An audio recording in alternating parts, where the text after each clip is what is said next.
microwave to heat what smells like fish guts. Again. Sarah likes it here-ish. You know I can hear you, right? Sarah won't be moving on anytime soon. Oh, no. Actually, I've been on irishjobs.ie. 2 interviews next week. Oh, okay. Should I just... Yeah, I think so. Change your story with irishjobs.ie. Since Grand Slams were clinched in the corner and late. Since being there was simply an unbreakable date. Get a quote or renew your car insurance online now with Aviva. And you could be in with a chance to win a Six Nations golden ticket. That's a 3-night trip to Rome to see Ireland versus Italy. And 2 weekend breaks in Dublin to see Ireland take on England and France at the Aviva Stadium. Go online at aviva.ie to get your quote today, and the golden ticket could be yours. For car insurance, you're safe in the hands of Aviva. Aviva Direct Ireland Limited is regulated by the Central Bank of Ireland. Car insurance is underwritten by Aviva Insurance Limited. Terms and conditions apply. Come down and get a sense of humor. You Couldn't Make It Up is back. It's News Talk's irreverent and impertinent panel show where news and comedy collide. Don't go to the hospital just yet. Each week, a host of funny folk will pull apart the stories making the headlines and reassemble them in a pair of surreal and downright silly performances, all in front of a live audience. Go on, do the trick. Go on. For free tickets to the recording of You Couldn't Make It Up's first show on Thursday, January 17th at Tramline in Dublin, just go to newstalk.com/events. I would. Would you? Ah, yeah. You Couldn't Make It Up with Pat O'Mahony In partnership with Tesco. on News Talk. News Talk Traffic and Travel. Thanks to Just Eat. Ordering for one or for the whole family. No order too big or too small. Just Eat. Find your flavour. In Cork, the Crookstown-Keelkill Road is closed at Inchiquirka following a serious collision. Diversions are in place at Shanlara Cross. In Kilkenny, there are no further reports of a fuel spill on the N76 between Callan and Kilkenny. In Dublin, no major delays to report for city centre traffic, and the M50 is moving well in both directions. Irish Rail say there will be no rail service through Tara Street and Pearse stations in Dublin today and tomorrow due to maintenance work in Pearse Station. News Talk Traffic and Travel with information from the AA.ie.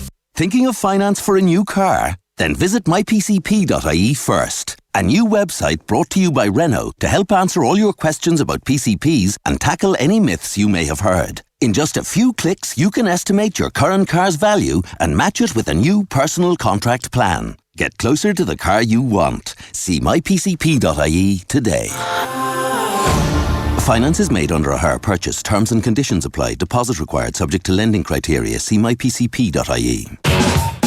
Off the ball. This is News Talk. How's it going? You're welcome along to Saturday's Off the Ball. Quite a show ahead between now and 6 o'clock. It is a huge afternoon in the Heineken European Champions Cup. At 3:15, we're going to be in Belfast for full live and exclusive commentary of Ulster's crucial Pool 4 clash with the pool toppers Racing 92. It's a big day as well for Connacht in the Challenge Cup. They welcome Sale to the sports ground in Galway. Jenny Murphy is going to be keeping us up to date at that one when it gets underway from 3 o'clock. We'll have reporters as well at every Premier League match, so you won't miss a goal. Still scoreless heading for the half-hour mark at the London Stadium between West Ham and Arsenal. At 3 o'clock, Liverpool will have a chance to reopen a 7-point lead at the top. They're away to Chris Hughton's Brighton and Hove Albion. We'll keep you right up to date with that. But our main focus right now is at events at the RDS. What a game it promises to be. The holders Leinster taking on the pool leaders Toulouse. Keith Wood and Kevin McLaughlin are going to be alongside Conor Morris for this 1 o'clock kickoff. Afternoon, lads. Good afternoon. Keith, it's hard to remember a Leinster side so shorn of so many talented and quality players. No Johnny Sexton, no James Lowe, no Devin Toner, no Rob Kearney. We talk about their depth all the time. It's going to be tested to the max today. Well, you do, and you tend to talk about depth to say that you might have 2 or 3 guys in one position that can fill in, but you don't expect that to be tested by being it in 4 or 5 positions at once.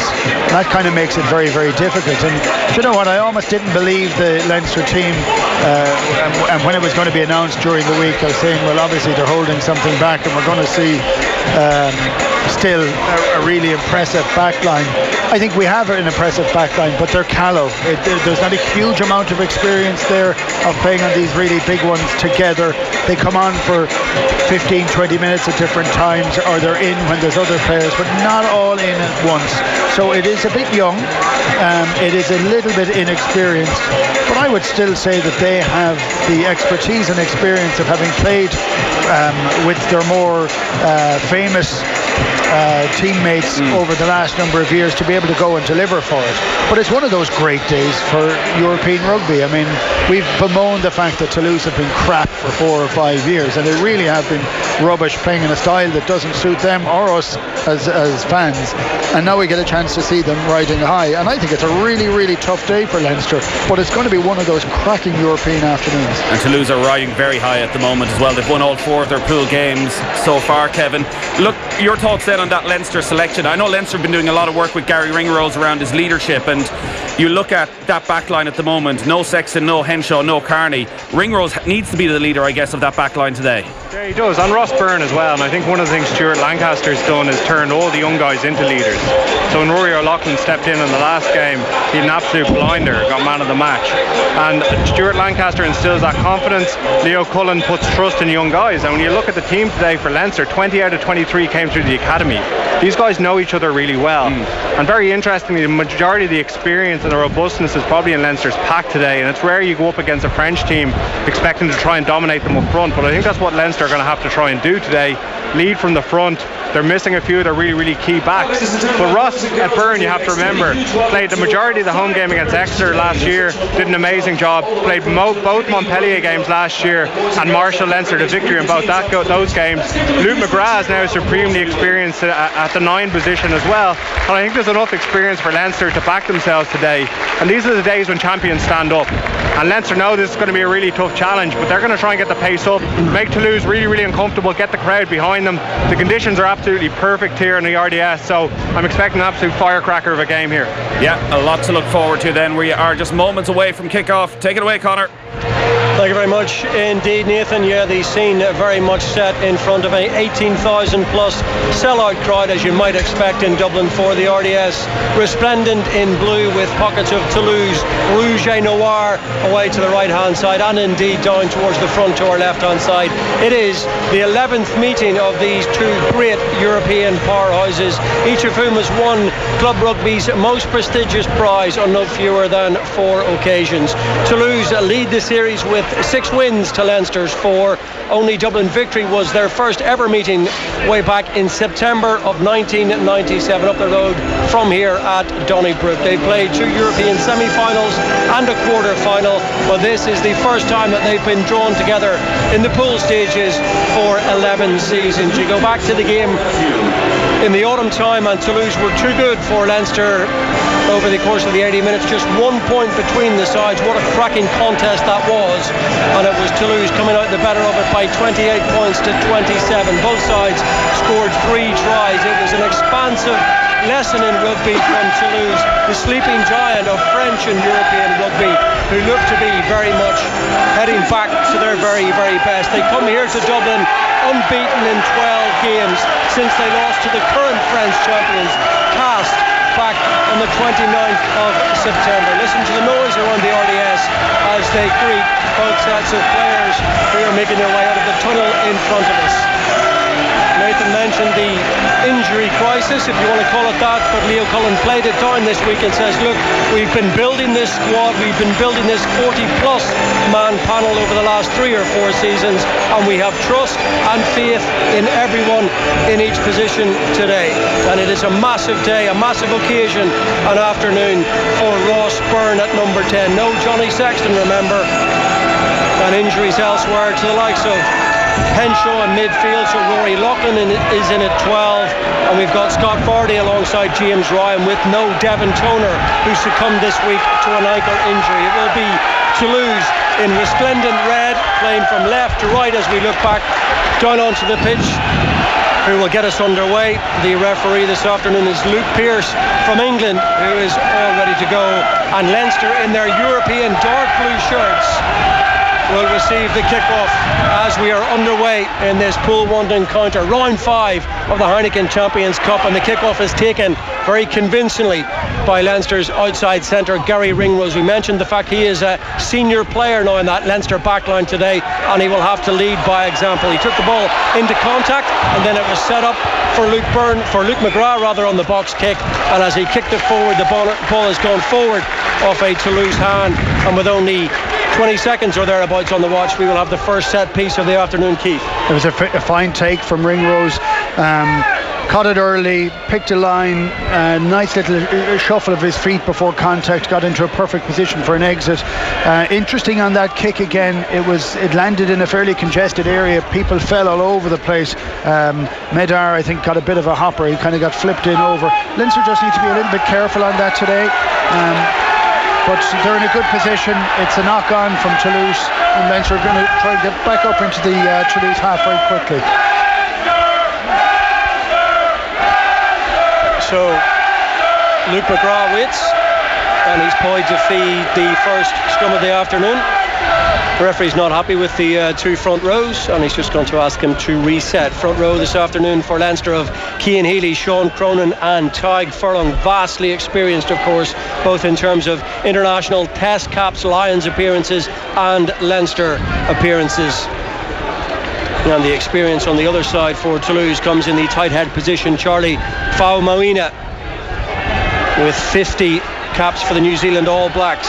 32 now in the winter of his career, it seems, but playing exceptionally well over the last season or so, having made the decision to move away from Super Rugby and try his luck at the top couture.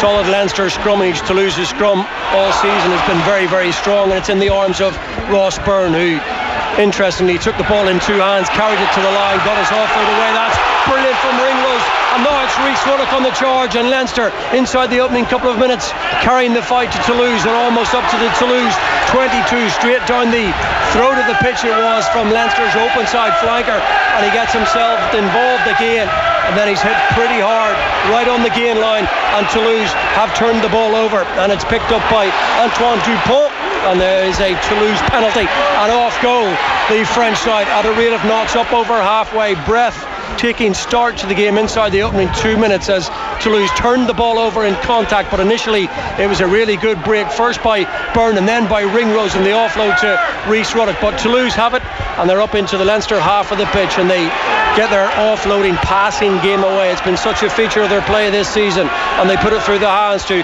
Sofiane Guiton, playing it outside centre on the outside of Ntamak, and the huge cry goes up around the RDS as Leinster this time in contact turn over the ball. And so that's one apiece in the early exchanges. Very interesting. There was a huge amount of turnovers in the game in France, but Leinster have possession and they're inside their own 22, and it's with Luke McGrath. And as the ball goes into touch on the Leinster 10-metre line, we'll just take a little breath and assess what's happened, because it's been pretty frantic. Great start. Unbelievable hands from Gary Ringrose. Got a nice little offload to Rhys Ruddock in the inside. Rhys took unbelievable strength to get through. First line break of the game. Unfortunately, just as he was about to get away to Dave Carney, got tackled from behind from Dupont. Got up, tried to carry again, got knocked backwards, turnover. And Toulouse really showed their intent with the quick tap down through Dupont, who Leinster need to watch today. He's absolutely razor sharp at the base. So from the line out, the ball is back on the Toulouse side, but a huge tackle going in there from Sean Cronin, absolutely smashing into Thomas Ramos right on the halfway line, and the result is a Leinster penalty as the body's compiling through. It's one of the problems of trying to play expansive rugby off the front of the line out. That ball was in the air for a long time. Sean Cronin read it. You could just see his eyes light up with a chance of smashing the 10. Did it perfectly. Great turnover immediately. Raises the whole team when that happens as Raises well. the crowd. You talk about Ross Byrne being inexperienced. Toulouse's young out half is only 23 years old. He just got absolutely smashed by Sean Cronin. First proper touch of the ball, and he's getting absolutely milled. Really lays down a statement for Leinster's defence today. What's interesting, Conor, here at the very start, when you look at the Toulouse team, and I haven't seen them in the flesh for a number of years, there's only a couple of big guys in it, even in the pack. That's normally the French packs are huge. This team want to run and want to run all over the field. So having won the penalty with that tackle, Sean Cronin takes Leinster's first line out. Ross Byrne straight away, his decision was to kick for touch on this near side. They're playing into a very strong breeze in this first half, Leinster. Otherwise, as Kevin said, conditions absolutely perfect, and they're playing as always on an immaculate surface here at the RDS. First carry of the afternoon for James Ryan, and he carried so much ball over the 3 interprovincial games across the Christmas period. Phenomenal stuff from the second row, and he was hit pretty hard. Now Ross Byrne, second time inside the opening 4 minutes he's carried, and he got his offload away to his half-back partner Luke McGrath, and this is a very, very good start, enterprising, creative start from Leinster, the defending champions. Carrying the fight to Toulouse, and they're inside the Toulouse 22, centre of the pitch, and they put it through the hands, and a pass all the way out from Ringrose to Cronin, and now they're inside that 22, and Cronin took it beautifully. It was a wonderful delivery off the right hand, a pass that skipped out 3 Leinster players, and now they get it into Rhys Ruddock, 5 metres inside that Toulouse 22, moving the ball really crisply and smartly. And it's Richie Arnold with a tackle on Ross Byrne. Out goes the arm of Luke Pearce, the English referee. It's going to be another penalty from a kickable position. Really good stuff from the home team so far. Really interesting. Ross Byrne's taking it unbelievably flat and threatening the Toulouse line. I think Toulouse are probably expecting him to throw a lot of passes, get it to Ringrose into more experienced hands early on, but he's taking it flat, and Toulouse weren't expecting. He's getting over the gain line really easily. Well, I have to say, I think the Leinster players were in Luke Pearce's ear there, because yes, there was contact, but Leinster were ahead of the ball. That's why there was contact. You're gonna have to make that tackle anyway when that happens, and it just seemed like there was a little flash in the front of it. I just for Ross Byrne, and it's interesting because we saw Carberry last night. We know Johnny Sexton manages everything. I want him to go flat. I want him to take the game to them, but I still want him to mix it up an awful lot. I don't want him to try and feel that he has to do everything at all. And there's no point him getting smashed for 25 minutes if he carries it into contact too much. He needs to be that cool head that lasts all the way to 80 minutes. It's a very good point, but hopefully he's threatened the line early on, make them sit in their heels a little bit, and then the space will open up wide. So I'm guessing that's what the tactic is. But I agree. All of the above, you know. Yeah, exactly. 7 minutes in, and we await the first score of the afternoon. And it's Ross Byrne taking his time, taking in some water on board, and now he's placing the ball on the kicking tee. He just seemed to shake off that huge collision that he took, but it's an interesting start for Leinster, in particular for their number 10. So much the burden of expectation on his shoulders this afternoon. He has found himself in this kind of position before. You think back to last season, the games against Montpellier and Exeter, and he acquitted himself very well, and he has the simple task of finding the first points of the afternoon at the RDS, and it's straight through the uprights from Ross Byrne, and Leinster lead Toulouse 7.5 minutes in by 3 points to 0. It's a cracking start so far for Leinster. I think we'll be very happy with the intent that they've shown and the level of control where needed. Leinster's discipline has been excellent this season in this competition. They concede an average of 8 penalties, and Toulouse transgressing on a couple of occasions inside the opening 8 minutes. But what has been good about this Leinster performance in the opening few salvos is their crispness of passing and their running lines, and their ability to support the ball carrier as Josh van der Fleer now goes in and makes a couple of metres through the tackle. McGrath to Byrne. Leinster finding their rhythm as they had to right from the outset. Toulouse have started a lot of games this season in explosive fashion inside the opening 20 minutes, not just of course the game against Leinster when the sides met in the reverse fixture. Now Ringrose very flat. He was asking too much of Van der Fleer, who's knocked that on. That could have just as easily floated into Toulouse hands. It could have been under the post. Yeah, with the wind quite strong, yeah. I think they're throwing a lot of long passes because the wind is helpful when you're playing into it like that. It floats back into the Leinster hands, but that one was incredibly flat, and the Toulouse defence was very much in Josh van der Fleer's face, so luckily he knocked it on straight into the Toulouse guy, who knocked it on also in a scrum to Toulouse. Yeah, I was just looking at Gary Ringrose's face. He grimaced as soon as he passed it. He knew that was very, very tight. As Keith said, had that gone to a red shirt and been gathered, it was in under the bin for 7 points. Be interesting to see if Toulouse try and take Leinster on the scrum here, whether they try and play. First scrum looked really, really even, but I thought Fa'amahina looked really, really comfortable against Healy in the first scrum. He literally looks like he's almost twice his size when he's standing behind Cian Healy, and you don't say that about too many people. No, he's like a Mila. dishwasher or something. It's an absolute unit, you know. It's funny when you're looking down at players here, and it's my first chance again to see Romain Ntamack. You know, when you're watching players that you've played against their fathers, you feel very old, you know. But I remember Pat Whelan, the Irish manager at the time, he couldn't pronounce Ntamack's name. He said, that goddamn Ntamack. So we're going to see whether Ntamack can do well today. There's a great picture doing the rounds during the week of Romain on Emil's shoulders at 4 years old in the game in 2003, and it puts years on you very, very quickly when you're here almost salivating about the prospects of this teenager lighting up the RDS today. And it's not just him, right throughout that back line. I mean, Cheslin Colby has been in exceptional form, and Guitan, if he's given time and space, his footwork is every bit as good as Colby's. Interestingly though, the size of the back, like it's the smallest Toulouse backline I've ever seen. You know, when you look at guys like Ntamack and Guitan in the centres there, they look small. When you go back to the days of Jozian, Fritz and Potrano at full back, all huge men. So into the scrum it goes from Antoine Dupont, and it's back at the feet of Jerome Kano, back in harness. Of course, missed the game in Toulouse against Leinster, was suspended for that, but very much back in harness, and he's such a pivotal player to have in this type of game where calm heads are required amidst the fire and brimstone of everything else that goes on. And as I say that, it is that man Faumaina carrying the ball into contact, and he supplies a platform for quick ball away to the left hand side there, up around the fringes of the Leinster 22, and is taken on at pace by the Australian who's come in from Wagga Wagga last week, Richie Arnold. But the ferocity about the Leinster tackling, that was a big hit from Tag Furlong going in. Francois Cross. Now, have they turned that over again? The ball's gone forward. Toulouse are over the line, and they will endeavour to dot it down, but Luke Pearce, shrill blast of the whistle, brings them back for the knock-on. But again, it's the tenacity and the appetite for the contact Leinster are showing here. The ball's knocked on and gone forward. I think it's coming from both sides. Chikori took the first ball in, big heavy hit, then Faumina, which was a huge bounce in the midst of it. But you know what? 2 phases later, Leinster are the ones that are in the aggressor. Double tackle straight in, half a pull out of it from Scott Fardy out of the ball, so the ball gets knocked on. But it's a cracking game, you know. There's a level of expectation and energy that's in the idea, because you say of the light Toulouse team, but also the potential of this Leinster backline. Tight 5 leading the way for Leinster in defence so far. Huge hits going in from Furlong, Ryan and Fardy there.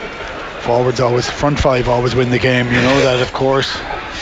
11 minutes in, Leinster leading by that Ross Byrne penalty after 6 minutes, and the ball is in the hands of the Leinster scrum half, who feeds that Leinster scrummage, and we're looking right down on that contest between Faumina and Cian Healy, but the ball is taken away from the base of the scrum by Jack Conan. He used the referee to his advantage there. I was going to ask you about that, Kevin. I've been very impressed with Max Deegan over the few times. We haven't seen a huge amount of him this season, but he offers something a little bit different. Is there pressure on Conan at the moment, because his own play has been a little bit below the standard he was setting last year? I think Jack Conan's having a little bit of second season syndrome, in that, you know, in the first season when you break through, you make huge inroads and you have that kind of none of the opposition teams know you're coming. I think this year teams are really targeting him in defence, and whenever he gets the ball, you've got 2 or 3 guys flying at him.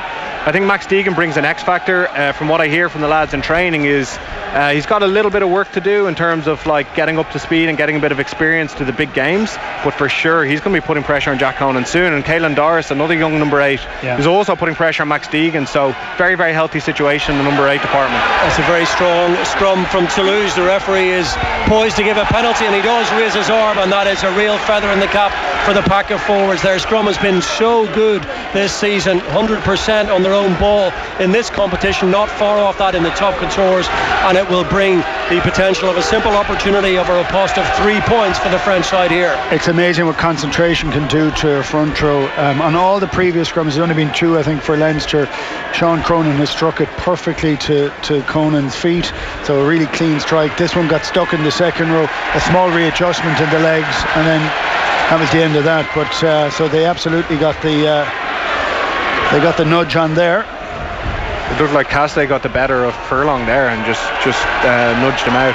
Just get yourself in a bad position. You could be 2 inches too high. Your right shoulder might be in the wrong position, and you have to readjust for a ball that needs to be hooked back further.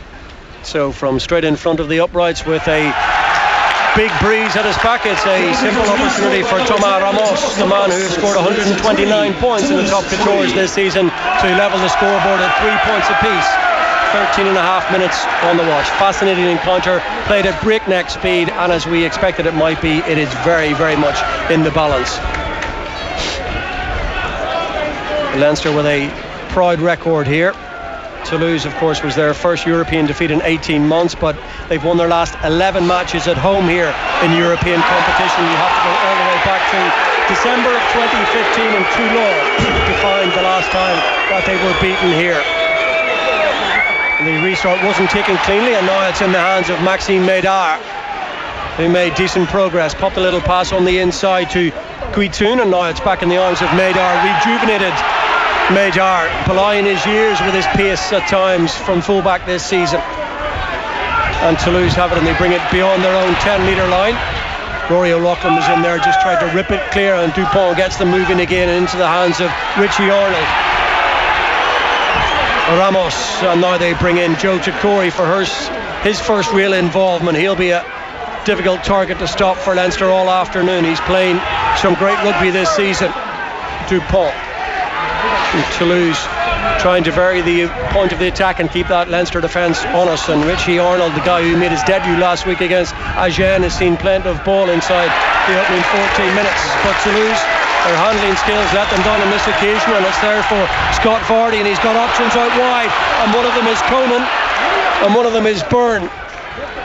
And again, Leinster have benefited from some loose handling from Toulouse. They've turned over the ball, and they're coming now hunting in packs on the counter-attack with Conan. They're piling through in numbers, and now Byrne, again he carries it, and Ringrose stepped off that left foot, just his right foot gave way underneath him almost, and he couldn't quite carry on. Now Byrne's been double teamed and hit pretty hard in midfield, and McGrath will go in and salvage the situation, and he gets it away to the safe hands of James Ryan. Now there's Toulouse hands on that to Corey, but then he's dragged away by the clear out. Larmour, Larmour's through, and he's away, and he's up against Médard, and he came back against the grain, and I thought if he stepped off his left and carried on infield, he might have been dancing his way under those Toulouse posts. That was a little flash of what Jordan Larmour can bring. It's with Ryan, and Leinster inside that Toulouse 22 with Ringrose. And Ringrose has a little bit of a look around, but he's stopped by Huget, and Colby was there as well, and Josh van der Fleer. And this is great stuff from the defending champions. Ruddock, typical strong carry from the back row, and here they go now to Ryan, and there was 2 or 3 yards of space in front of him. That doesn't happen too often because he can get up a rate of knots and furlong, and you cannot underestimate the tenacity and the appetite for the physical exchanges here, as we thought there would be. Now Ringrose on this occasion is swallowed up by a couple of Toulouse defenders right on the 22, and it's slow ball this time for McGrath. Gets it away to Healy, who wriggles free of 1 or 2 challenges, and he makes a good 5 metres. Good play from the loose head prop, and he gets it away now, McGrath that is, to Tadhg Furlong. McGrath's in quickly, recycling the ball very, very well here, Leinster, but the Toulouse defence is pretty well set so far. And now they're there in numbers to force Leinster back, almost back out to the edge of the 22 again. Here they come again with Ryan, and he just dips that shoulder and rolls the tackle. And the referee is right there, and have Leinster secured the ball they have. It's with Burden. This time they go deeper to O'Loughlin, and now O'Loughlin to Ringrose, and he's only got one target outside, and it's Carney, and he's up against Colby. And they're back inside the 22, where they spent the better part of the last 5 minutes or so trying to just find a chink in the armour of this Toulouse defence, and maybe Cian Healy can take a physical approach and burst his way through. It took 2 to bring him down, and then Furlong a little bit surprised to collect that pass from Ross Byrne, and suddenly Leinster 2-3 yards back outside the Toulouse 22 with the stepping and jinking Jordan Larmour. No way through on this occasion. It's there again for McGrath. This time they miss out James Ryan, and they go for Jack Conan.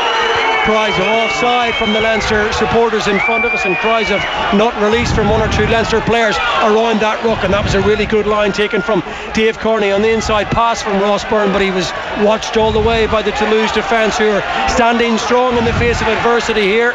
To Corey, just slows it down a little bit, but now they have it again, Leinster, with Cian Healy. In went Tomás Ramos. Real mismatch there, but The fly half did well. Furlong, who's seen a lot of ball. Julian Marchand with a challenge. And now Byrne. He had options to his right. One of them was Lormer, who was screaming forward. Again, he just tried to duck underneath one or two challenges. Conan, relentless continuity this by Leinster. 18 and a half minutes in. It's 3 points apiece. It's Leinster, the defending champions, on the attack incessantly. Oh, that's brilliant. Magnificent offload. And Leinster almost through, but they've knocked it on at the crucial moment. I'm not sure they've heard. Knocked back, it was knocked back. Well, the referees decided it went backwards. He's okay. And they're up to 5 metres. It was Scott Forty initially, I think, with a brilliant piece of play. Now, can they provide a finish? And the ball is slung wide to Ringrose, and he just didn't get his hands on it, but he knocked it back as well. They're right in front of the posts. 15 metres out, and they go again, Leinster. Countless phases now. Phase 35, in fact, it is. It says on the big screen, and McGrath to Ryan. This is really good stuff, and they're piling the bodies in Toulouse time and again just to try and quell the incessant threat, the siege that is coming from the team in blue inside that Toulouse 22, not releasing, the referee says, and it's slow ball for Leinster. The hands are brilliant from Ruddock that time to Ryan. Now, is there a clear out this time? There's not, and it's turnover ball. We must have gone through 40 phases or thereabout, and it's Julien Marchand over the ball who wins the Toulouse penalty. Could Leinster have been win once or twice right throughout that whole passage of play? Ultimately it ends in a penalty for the visitors. There was a tiny little bit of panic in the far corner. Toulouse pulled the ball back on their side, knocked it back, and everybody stopped on both sides. And then when the pass came back out, the pass from Ross Byrne was excellent to Larmour. Larmour's pass was a foot or two behind Ringrose, and suddenly that impetus was lost. That was monumental from start to finish. 38-39 phases of absolute brilliance from both sides. Great rugby from both sides. I would say a little bit one-dimensional from Leinster at times. I thought there was times when maybe a little tip on, one more pass would have stretched Toulouse a bit, but incredibly resolute defence from Toulouse. Not necessarily what you expect from French teams away from home. They're digging in for each other. These guys are a team, and this is a real match we have on our hands here. One thing I would say, Luke Pearce, a little bit lenient a couple of times, I thought, with Toulouse. Guys flopping on the ball, slowing it down. But listen, I think he's letting the game play, and it's a great game to watch so far. And we are midway through this frenetic first half. We played 20 minutes, and it's 3 points apiece. If you're just joining us on Off the Ball, and don't forget our coverage of Leinster versus Toulouse today, brought to you by Leia Healthcare, official health and wellbeing partner to Leinster Rugby. So Toulouse have taken the line out, and it's Guitoun, and he's got Ntamak, and he's got Uge support coming from both sides. Ross Byrne picked up a knock there. Guitoun literally ran over the top of him. Yeah. And I'll tell you what, this is a test of both teams' fitness. To go from 40 phases like that straight up to a line out, and you're right, like this Toulouse team is fit. It's a different prospect. Normally when we would have played French teams at home, we'd say get through 30-40 phases and all their big fellas will be flopped around the sides and you get to try in the next phase of play. But these guys are fit slight and mobile, you know. Yeah, we saw that in the reverse fixture when Leinster, you just got the impression last kind of 20-15 minutes that having got themselves back into the game, got their noses in front, that they felt maybe that was the case with Toulouse, but it's the stats bear it out. They've only conceded one try in the last 20 minutes of games this season, so it's certainly not a feature. It's a joy to see them back because, and I was just chatting to a couple of Leinster fans on the way in, just the idea that rugby seems to be changing in the last 4 or 5 months, that Toulouse are back, Connacht are playing a beautiful standard of rugby, Leinster are playing like a wonderful brand, Munster showed some really good stuff last night. There just seems to be a little bit more about the game, more enjoyable, but this is what you want to see. And I'm not saying that now as a Munster fan, sticking the old knife in the ribs for the Leinster fans, but you want to see Toulouse playing with this level of abandon and skill. You know, there is that joy that they're playing with. I still think Leinster are in a really good position for it, but in that 40 phase piece of play, a lot of the Leinster forwards, front row forwards, were suffering. They got the ball twice when they didn't really want it. They weren't in a position to take it because it takes an awful lot out of it. So this scrum could be incredibly important. Huge scrum. From a not dissimilar position from where Toulouse won the penalty, the referee though on this occasion gets a free kick, not straight. Very interesting next attacking phase at Toulouse. However, you can be almost sure they'll launch someone down Ross Byrne's channel again. Big tackle for him, a big moment for him. Yes, he shipped a couple of heavy knocks, and it's risk and reward in that regard. And he's finding touch just shy of the halfway line. This is a Toulouse side who, remember, last season finished third in the top 14 and lost the semi-final to the eventual champions cast. The season before, incredibly, were in 12th position. And it was the season before that they finished 5th, the first time they finished outside the top 4 in French rugby for some 40 years, 1975-76 I think it was. So they're very much on the cusp of a renaissance, and certainly they would send out a massive signal if they could come to the RDS, a place where Leinster have lost only twice in 47 games and get a victory.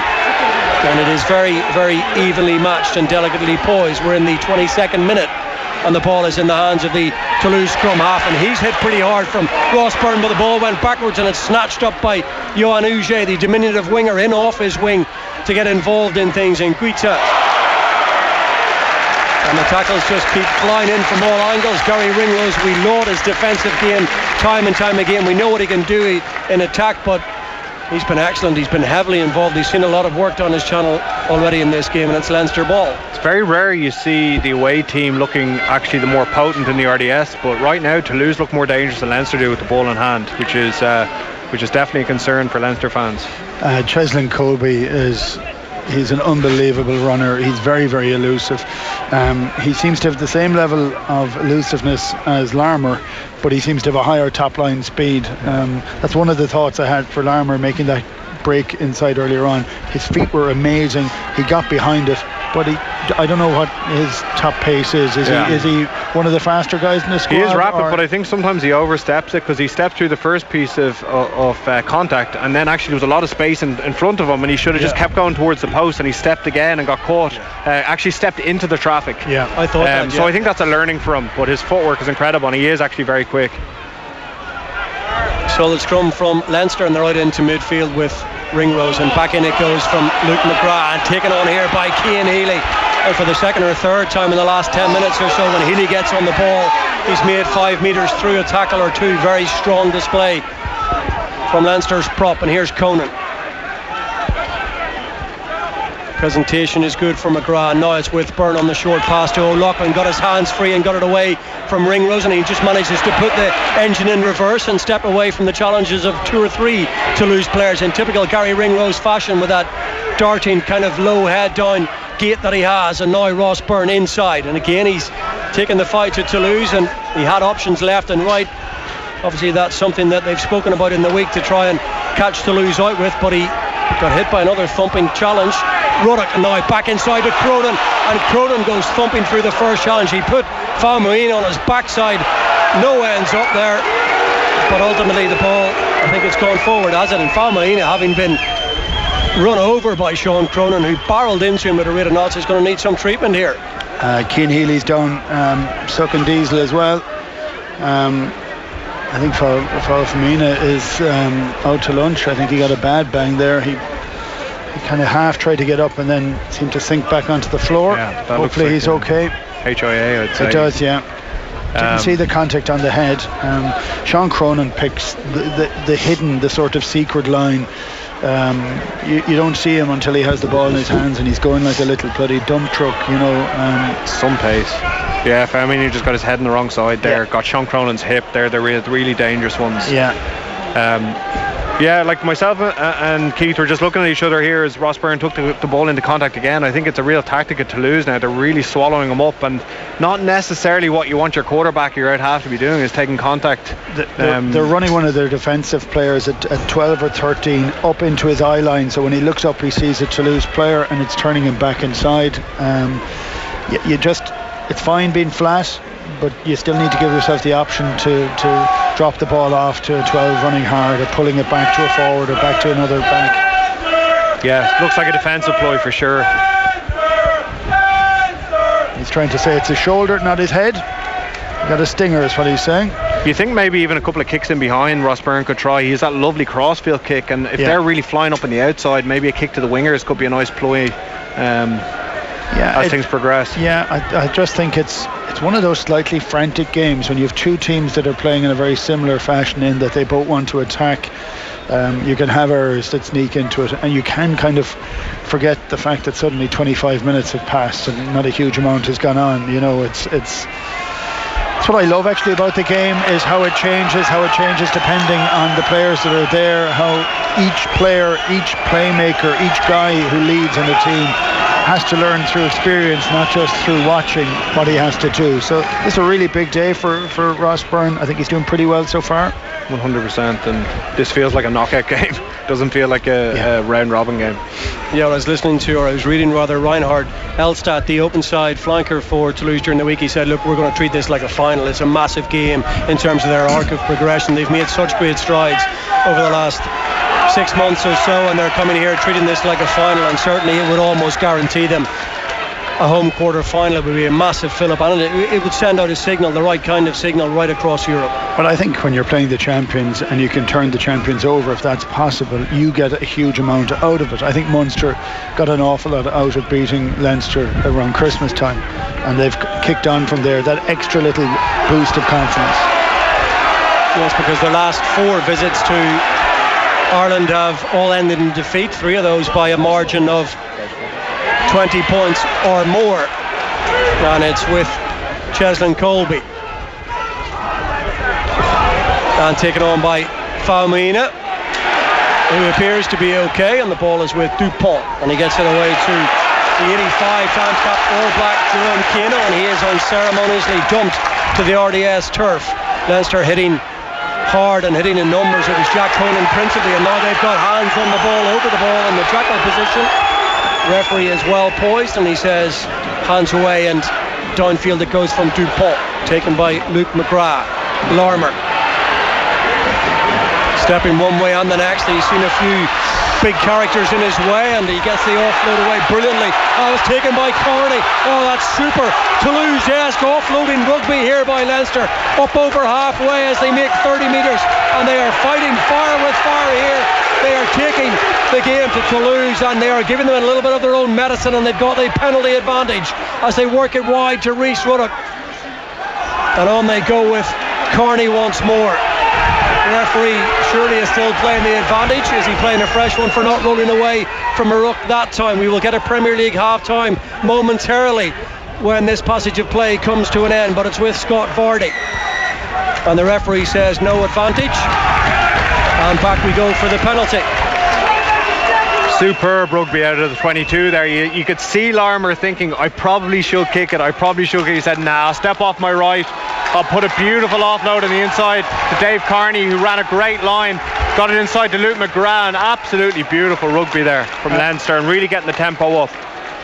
Ross Byrne has decided to kick to the corner. I just want to talk about that pass from Larmer. There was about 4 players could have caught that ball. It was an amazing ball. I would say, oh no, it's missed him. Yeah. And Carney ran a brilliant line, so that made the break to get it all the way up to the halfway line. It's almost like Larmer just put it up in space, knowing one of the Leinster guys would punch a hole off it. It was really, really nice rugby. Okay, it's half-time between West Ham and Arsenal in the Premier League. Let's quickly get a half-time update. West Ham 0, Arsenal 0. The Hammers probably slightly more disappointed that it's gone in goalless, considering they did create more chances than Arsenal. 4 pretty decent ones as Noble, Anderson, Nasri and Rice couldn't finish off when well set. Arsenal, though, have had their moments too. Lacazette with a couple of good chances, and Guendouzi, well, the Arsenal fans thought he'd scored with a 25-yard effort, but it was fractionally wide. West Ham 0, Arsenal 0.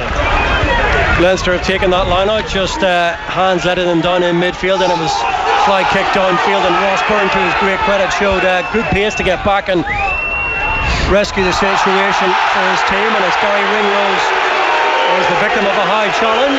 Chorus of boos around the RDS, and Luke Pearce, I wonder will he have a look at that. I think it's to Corey, is it? Kano. Really interesting watching this now to see if Toulouse can maintain their composure. Like, they're right in this game, and typically what happens here is Leinster build the pressure, get some penalties, a yellow card, like what happened to Wasps just before half time. Do Toulouse have enough experience on the pitch to keep their composure, hang in the game here? It'll be very, very interesting to watch. Yes, it was Ringrose. He was kind of crouching into contact. The arm was around the neck. There was no great swing of the arm or impetus or malice attached to it, so the referee says no further action. There's a lot of calls from the crowd here for being offside, but actually I've watched Toulouse go for daylight at the back of the ruck, but their line speed, not all of them, but a couple of them, is up incredibly quick, but I think they're onside. Scott Fardy this time is the target in the line for Sean Cronin, and he hits his jumper, who took it well, and that's a pretty good line-out maul here. Now McGrath has his hands on it. He takes it away from Sean Cronin, and Leinster get moving in midfield.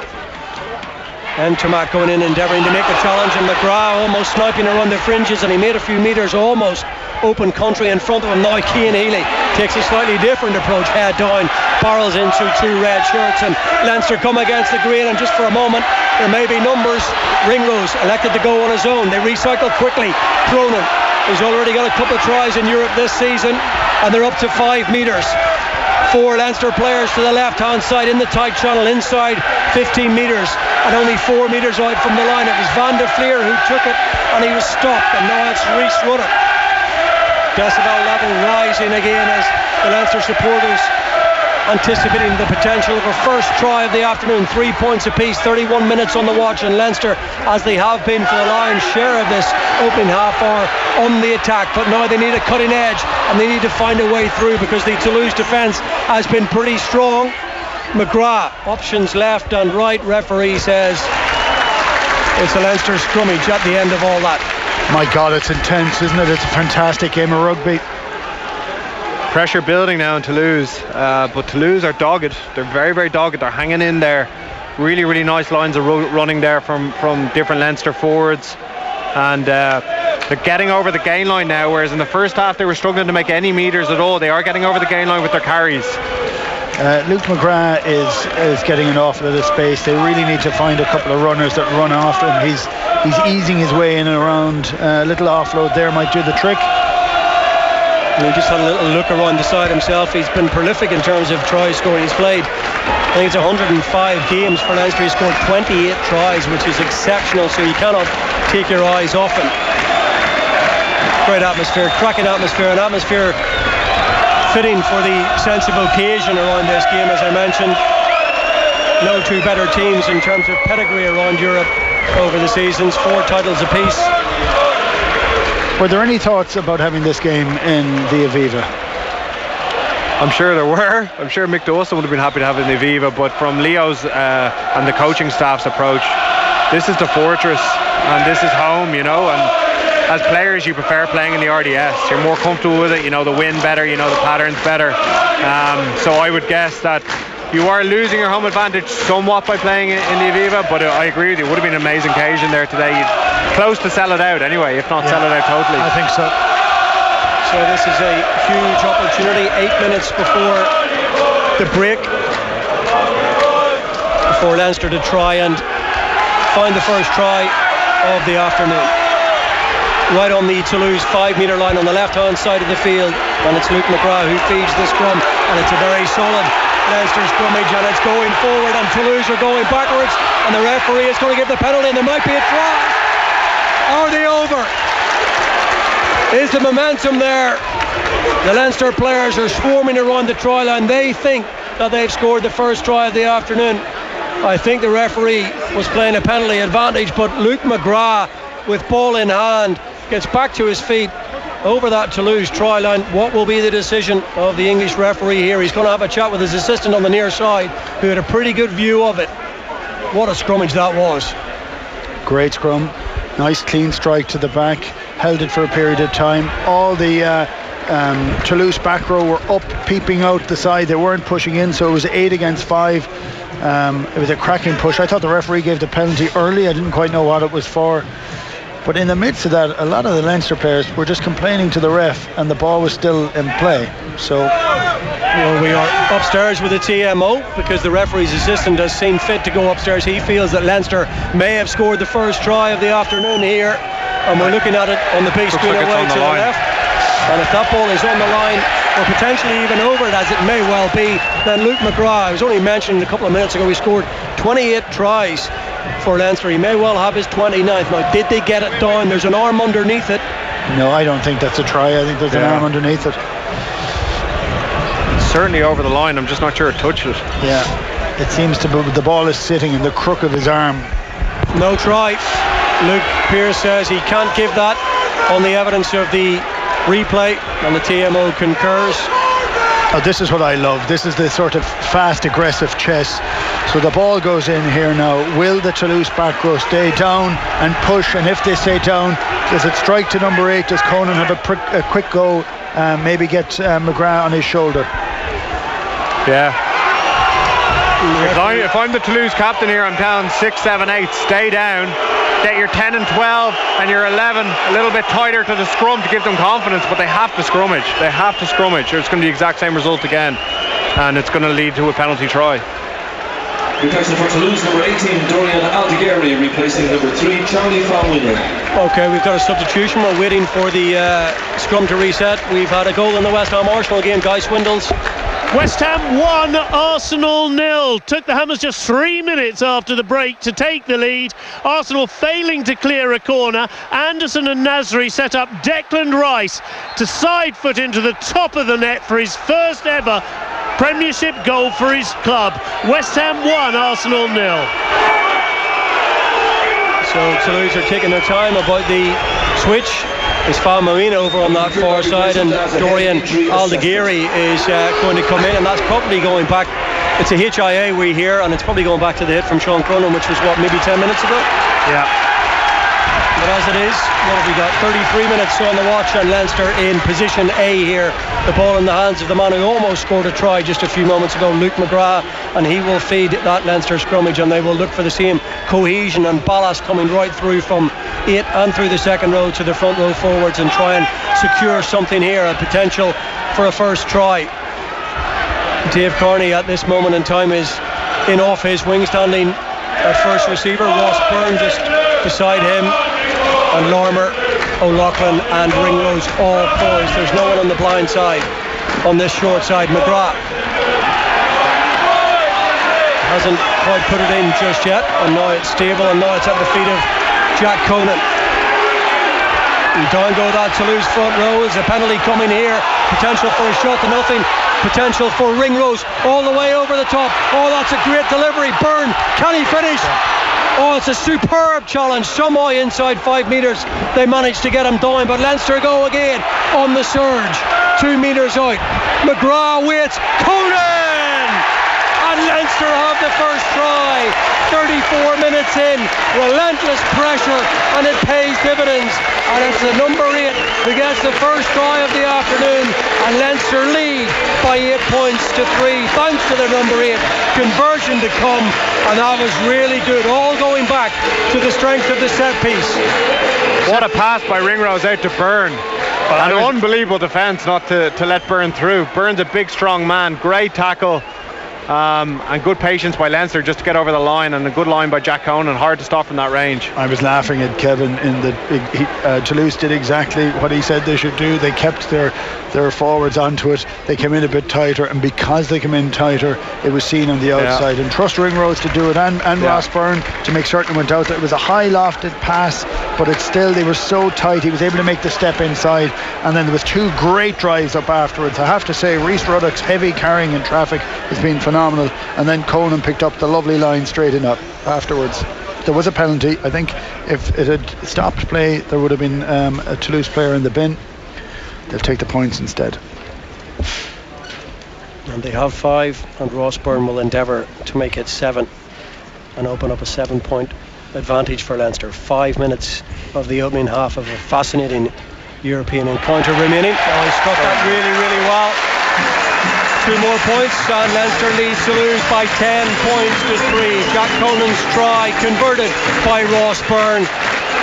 Try for Leinster, scored by number 8, Jack Conan! And it was brilliantly executed, and it came, as the lads were saying, off that lovely pass from Ringrose. Looking back on the replay, I think it was Johan Uge with the try-saving challenge initially on Adam Byrne. He just managed to get him the ground, but ultimately it was a 7-pointer. Now Rhys Ruddock has taken the restart, and Leinster are looking to execute their exit strategy from inside their own 22 with McGrath, and he will find a safe touch just shy of the 10-metre line. It was a hard-fought try, hard-fought 7 points. They've been pretty much at that for 15 minutes to get there, so that's very tough. There is a big wind down here. You can see it from Luke McGrath's kick. He kind of hoiked it over the top, and the wind pulled it back into touch. Very interesting to watch Toulouse response now. Well, they took their line out. They went to Francois Cross and he tapped it back on the Toulouse side, and here come the French side with Marchand again directly in front of the post, halfway into the Leinster half, and again the Toulouse handling, which is a result of some great defensive line speed from Leinster, and those blue shirts being in the peripheral vision lets them down. It's been knocked forward, and it's time for me to remind you that our coverage, of course, of Leinster against Toulouse today is brought to you as always by Leah Healthcare, official health and wellbeing partner to Leinster Rugby. There's been a lovely attitude to this game. There's been no real niggle.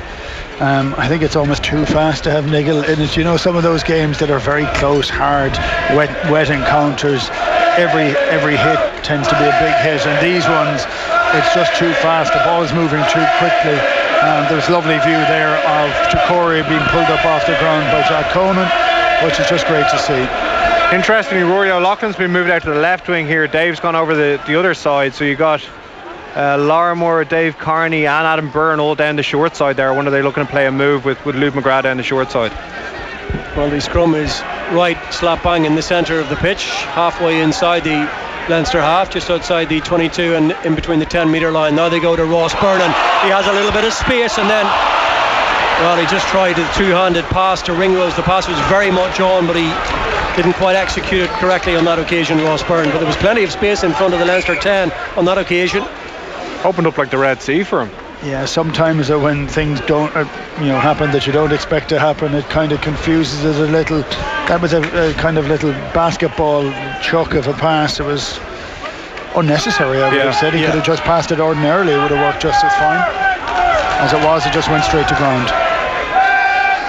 And so it's a Toulouse line out. This time they go all the way to the tail gunner, and even with the breeze and a line for the effect it had on the ball flight, that was a good delivery to the tail of the line, and it's Toulouse ball, and Dupont waits, and Jerome Kano looks to get Toulouse moving again. Can they hit back with some kind of a riposte in the 90 seconds or thereabouts that remain of the opening 40 minutes here? Kano, with all his experience, and he's well tackled. On goes Richie Arnold, the Australian. Cosmopolitan Toulouse pack of forwards this afternoon. Guitoun. And they can't afford to give either the midfield for Toulouse any kind of space whatsoever. Ntamak and Guitoun so prolific. Now what's the referee given here? Because Leinster feel they might have got something out of it.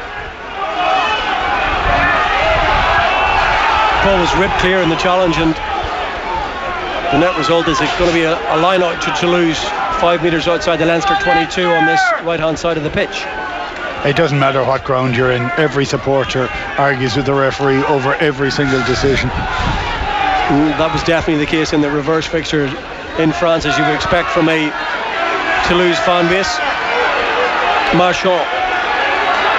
We are missing some of the old trumpets here. Now Dupont. Colby, this is promising for Toulouse, because Colby goes through the gears, back on the inside to Maydar, and they get it away. Ntamak is poised and waiting, and he's been lined up by Ringrose, and he's been smashed in the challenge behind the gain line, 5 metres outside the 22, but Toulouse get the penalty. Rory O'Loughlin came in, and I think Luke Pearce has given it against him, but Gary Ringrose's defence again, his reading of the play, his anticipation of what Toulouse will do. His ability to hunt down tackles like that is second to none in the country right now. The speed at which he latches onto ball carriers and catches people behind the gain line is pretty phenomenal. But very interesting now. Toulouse hung in there. They're going to be going in probably 10-6 at half time. This game is very much alive. It is. That was poor by O'Loughlin. He threw himself in to try and clear out it to win the ball, but didn't have the composure to do it. Fell on the wrong side, just sealed it off. That's why discipline is so important. Like, 3 points now is big for Toulouse, and give them a bit of confidence coming out into the second half. And the ball is struck toward those Leinster posts, and it goes straight through. Up go the flags, and it's 3 more points for the ever prolific Thomas Ramos, and that is the first action of the first half. And it is very, very well poised. Just 4 points in it. Leinster had to work so hard for that 7-pointer finish off by Jack Conan, and right on half-time, rather cheaply, they cough up 3 points. So it's Leinster 10, Toulouse 6 at half-time as we head back to Nathan. Yeah, great stuff, lads. We will be back in plenty of time for the second half. Beautifully set up at the RDS in the Heineken European Champions Cup, where Leinster lead Toulouse by 10 points to 6. Jack Conan's try, crucial 6 minutes before half time in Leinster getting that lead, but it is a proper Champions Cup tussle, and as I say, rightly set up for the second half. Let's go to the London Stadium because it's all about one man. West Ham against Arsenal. Guy Swindles.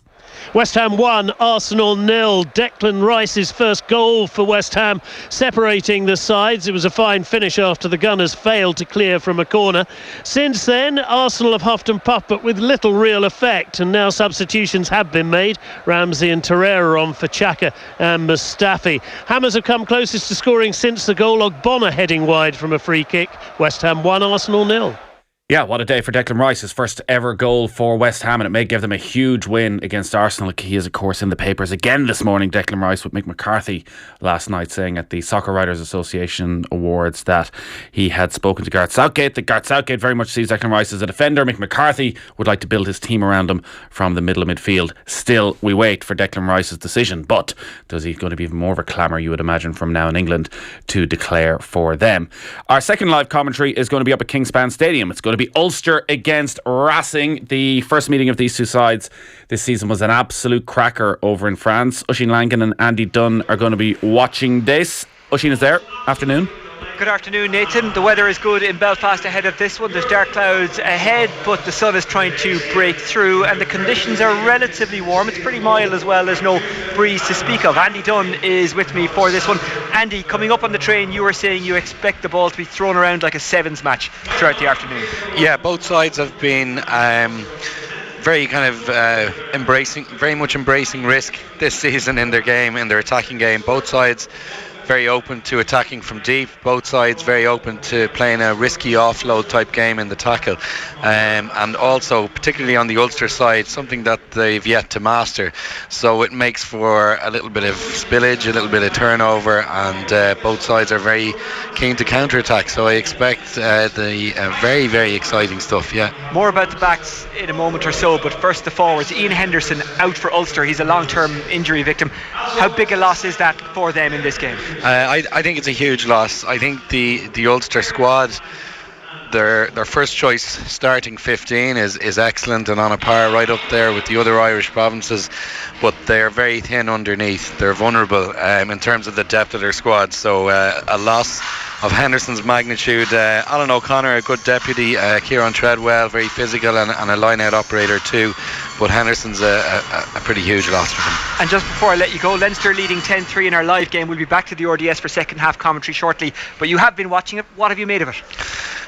Yeah, a pretty tight tussle. Toulouse at times have looked really dangerous.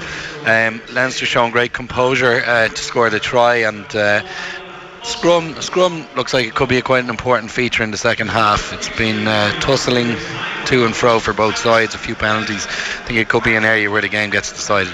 Okay, Andy Dunn for now. Thank you for joining us here in Kingspan Stadium. Ulster against Racing kicks off at 3:15. For now, Nathan, it's back to you. Good stuff, Oisín. Plenty of time to build up to that game after the Leinster match. Second half commentary of Leinster against Toulouse coming up next. Leinster versus Toulouse, live from the RDS. On Off the Ball. Tech Talk with Jess Kelly. Coming up this week, we're taking you inside the biggest tech event of the year, the Consumer Electronics Show in Las Vegas. We're here with Harvey Norman to see what products and innovations will be in our home before the year is out. We'll hop inside a driverless car and even have a go at playing table tennis with a robot. Tech Talk with Jess Kelly. Thanks to Harvey Norman. Download the podcast now or tune in on Sunday at the later time of 7. On News Talk. What are the secrets to a calmer life? In this week's Sunday Independent, don't miss best-selling author Dr. Rangan Chatterjee's Guide to Eliminating Stress. In business, discover 100 ways to make money in 2019. Learn easy midweek meals in minutes from Rachel Allen. Plus, in Living, TV star Liam Cunningham talks love and life after Game of Thrones. The Sunday Independent, the complete read. There's a 0% chance of you winning the lotto without a ticket. And the odds on a summer without rain? Also 0. There's a 0% chance you're going to be discovered as a pop star singing in the shower. Zero hope gone off milk won't smell as bad the second time. There's a 0% chance of your keys being just where you left them. Where are my keys? And at Skoda, guess what great value starts at? Skoda. Simply clever. Terms and conditions apply. See skoda.ie. It's called the boardroom because most people in the room are bored. But not when you book at the Red Cow Moran Hotel, where their 21 cutting-edge event spaces are best in class and designed to banish boardroom boredom. Make meetings matter at the Red Cow Moran Hotel. See redcowmoranhotel.com. New year, new you? What does that even mean? A nip and tuck? A new fitness regime? Maybe travelling the world in a new camper van? Or popping to Fiji to top up your tan? Is it taking that trip you'll never forget? Or just making 2019 the best year yet?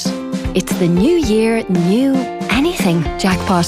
The Lotto jackpot is an estimated €4.5 million. Play responsibly. In-app, in-store or at lottery.ie. Lotto. Time to play. The world has changed. How we connect is less this and more this. It's about time finance changed too. At Linked Finance, we're revolutionising the way lending works for Irish SMEs. With easy online applications, same-day decisions, and funds available within days.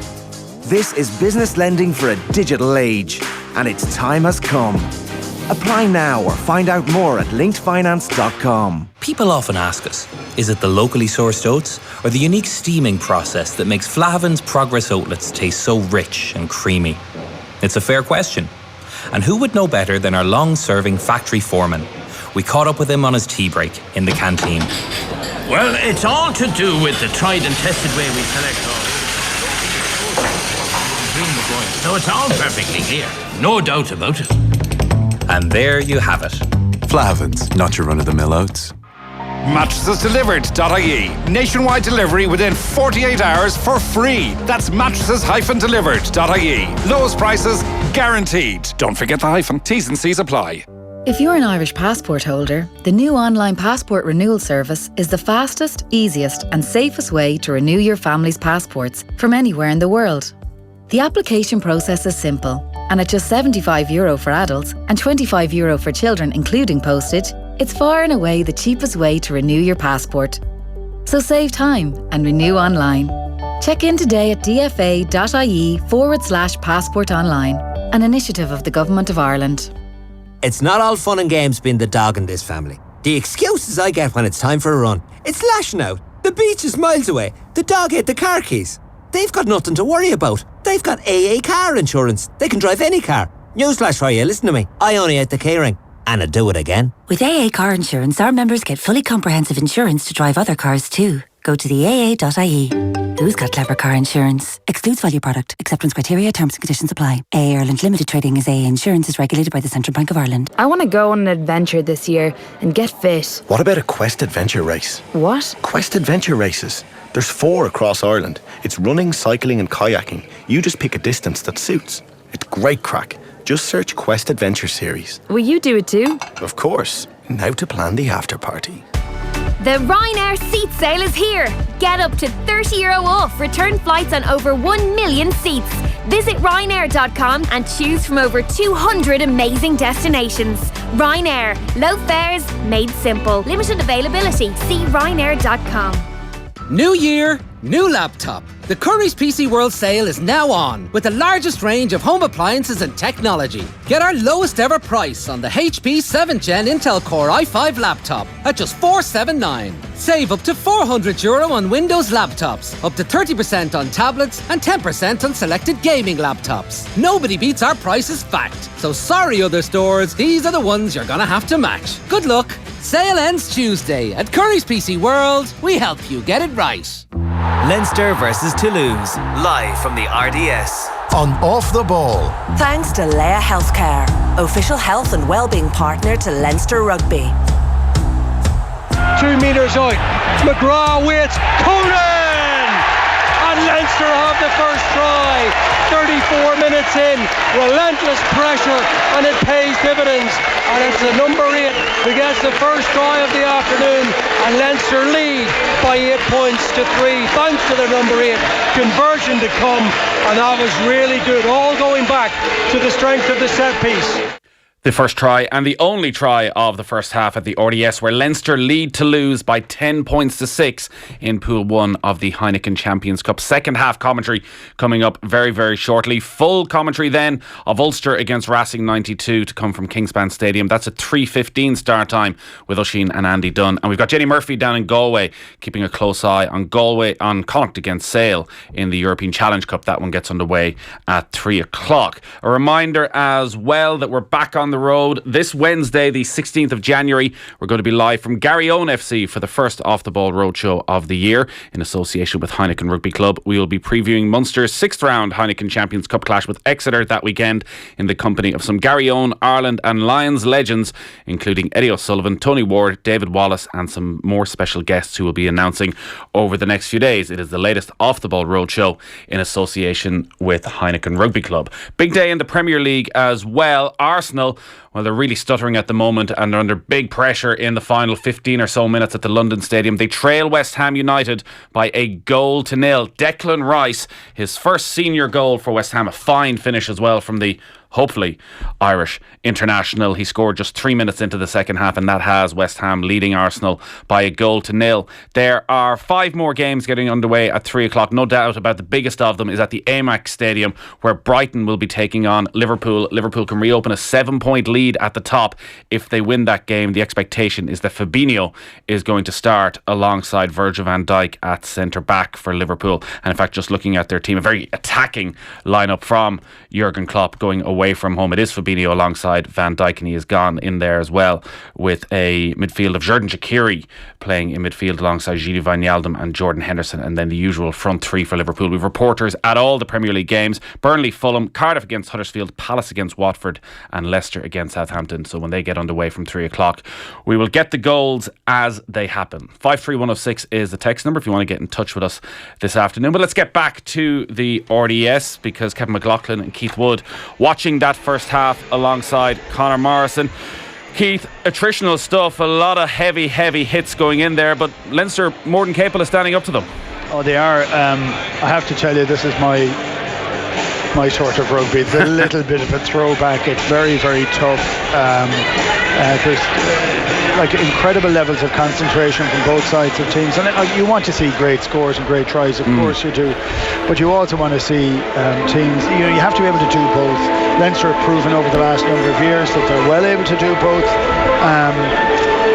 but this is a very tough test, because mostly when you see a French team come over to these shores, they last the battle for 25 minutes. They don't really show that level of intent all the way through. But this is a change. Toulouse, they're playing very well. They're being a little bit conservative for them even, which is unusual.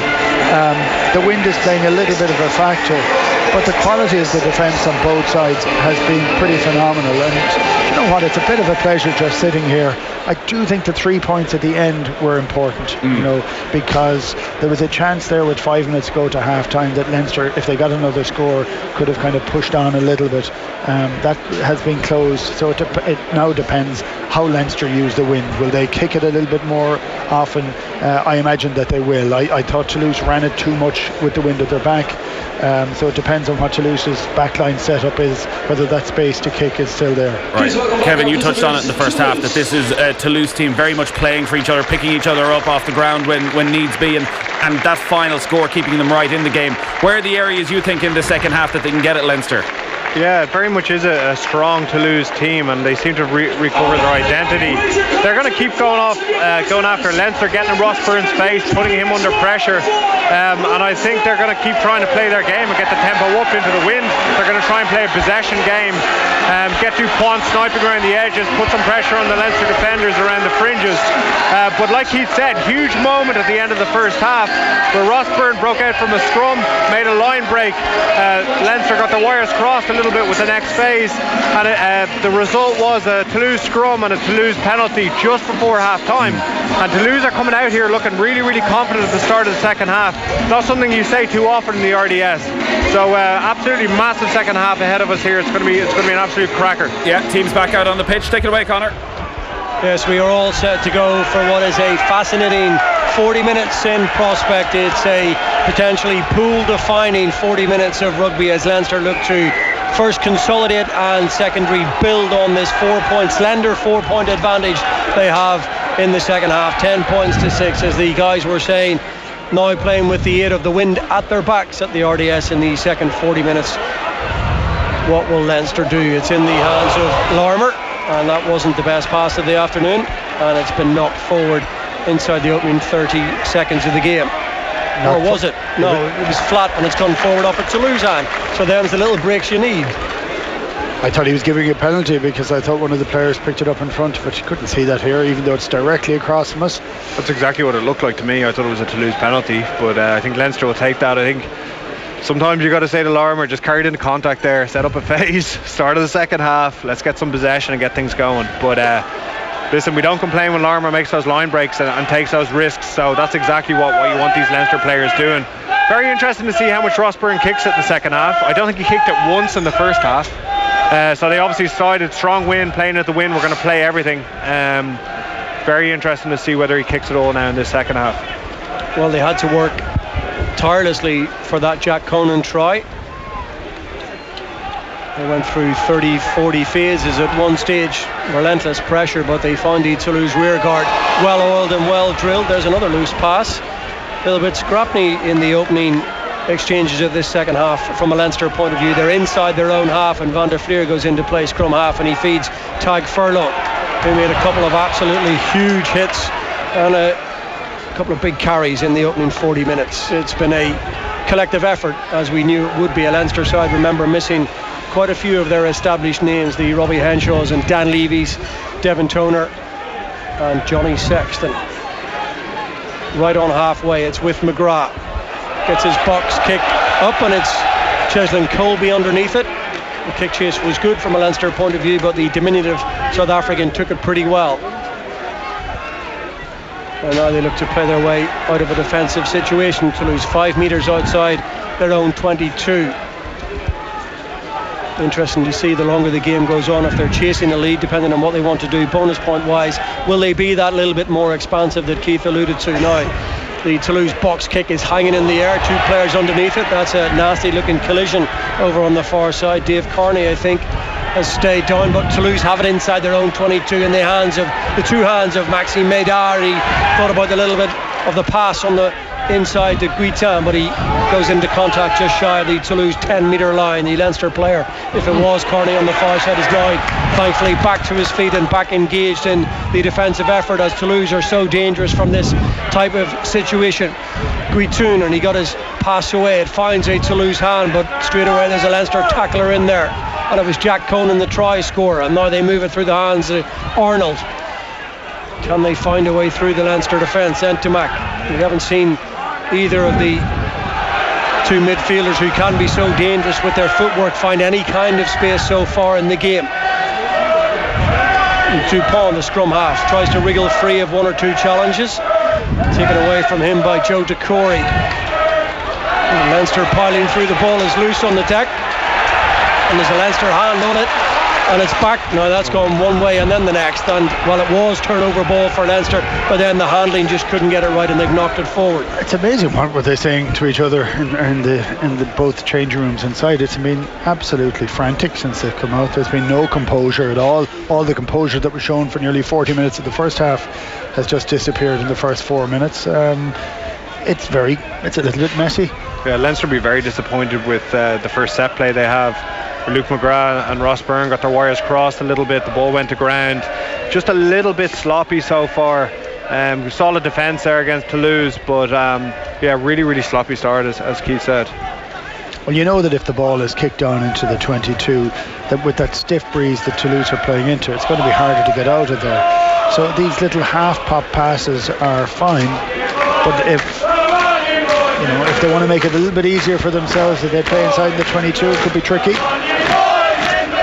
Remember, Leinster coming into this game chasing Toulouse at the top of the pool. Toulouse with 17 points before today from their opening 4 matches, 4 wins from 4. Only 2 other teams in the competition still with that 100% record, and it's with Antoine Dupont who feeds the Toulouse scrum 5 metres in to their own half. Ramos, and now they release this Toulouse backline, and it's Madar, but he's into heavy traffic. He was watched all the way by Ross Byrne, and Ringrose was there in support again. This time they tried to put boot to ball, but it is deflected up into the arms of Adam Byrne. We haven't really seen too much of him in the game. When he did have a sniff of the trial, and he was brought to ground somehow by Johan Uge in the dying embers of that first half, but he did well for his team there. And Leinster have the ball with McGrath and Byrne and Lormer and now Cronin, and there's a little bit of space in front of Cronin, and we know all about his acceleration over 10 metres. There's few faster over that kind of stretch of ground, and Furlong now. This is a little better from Leinster. Byrne to Rory O'Loughlin, and he's put to the ground by Richie Arnold, the Australian, unceremoniously dumped to the ground inside the Leinster half of the pitch. Cries of offside again, and the referee might have had a little bit of talk in his ear from the assistant on the far side, and slightly ironic cheers from the Leinster faithful. They think Toulouse have been offside all day, and why wouldn't they? Of course they think that. I don't know that they have been. I think they were in that instance, mind you, but I didn't mean to ask. They definitely were there. I would have said their line speed's been pretty good for the rest of the game, and those kind of things are marginal. I think Leinster are looking for line speed as well, but the crowd certainly enjoyed that one. And it was a little better from Leinster after a scrappy opening 3 or 4 minutes. There was more cohesion and purpose about the attack, and from the penalty, Ross Byrne has delivered the ball over to that far left-hand touchline, and he's taken play 2 metres inside the Toulouse 22. So Sean Cronin goes across to try and launch this attacking line-out. What about Sean Cronin so far, Keith? He's been all over the place. He has. I tell you what, he was really he was just energised from the start. I think he's a cracking player, you know, and one of my issues that Leinster may have had today was about Toner, whether he was going to be under pressure in the line-out. He's thrown well in windy conditions. He's been immaculate so far. He's a really good player. And there's great impetus and drive behind this maul. They've made 10, 15 metres, and they're still going here, Leinster. Now the ball is with McGrath, and they're forced back inside to Rhys Ruddock, and it's another good carry from the Leinster number 6, and they're making their way out into midfield in front of those Toulouse posts, and they're poised here with Ruddock over the ball in the scrum half position at the base of the ruck, and he decides to have a little go on his own. It's a little bit loose. Ball's gone loose now. It's with Ramos, and he kicks downfield. That's a terrible kick straight to Lormer, straight in front of the posts, 35 metres out. He's gone left and right and back to the left again, and then he's swallowed up by 2 or 3 Toulouse tacklers, and we need a little bit of normality about proceedings. The little grubber kick in behind is beautifully executed by Ross Byrne, and Toulouse will have their work cut out here to defend this situation from the line-out. Was it Ross Byrne or Ringrose who made that grubber through? I thought it might have been. Yeah, I thought it was Ross Byrne actually, but the kick out was extraordinary. Yeah, it barely got over. It was Ringrose. Yeah, absolutely beautiful. And you talk about experience and him stepping up as a leader. Yeah. That was a huge moment, but terrible kick out by Ramos. Yeah, well, it barely got over the 22. Yeah, in the middle of the field. So that wind is punishing, especially to crap kicks. Well, they're looking to find their way out of the 22, having secured the line-out, and it's now with Antoine Dupont. Well, he's given that one plenty, and it's taken plenty just to get him only a yard or two outside that Toulouse 22.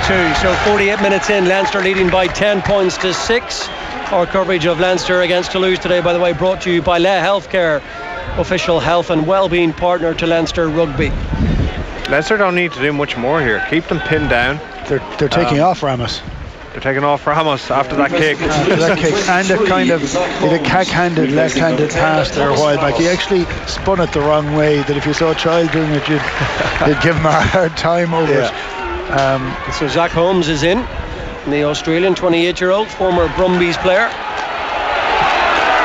And Leinster have secured their line-out. As Keith was saying, it's functioned very, very well. You think back to the Wasps game and how irate Sean Cronin was that they lost 5 out of 19 that day. And in this tournament, they've lost 1 of every 5 on their own throw, which is disappointing, but it's functioned well this afternoon.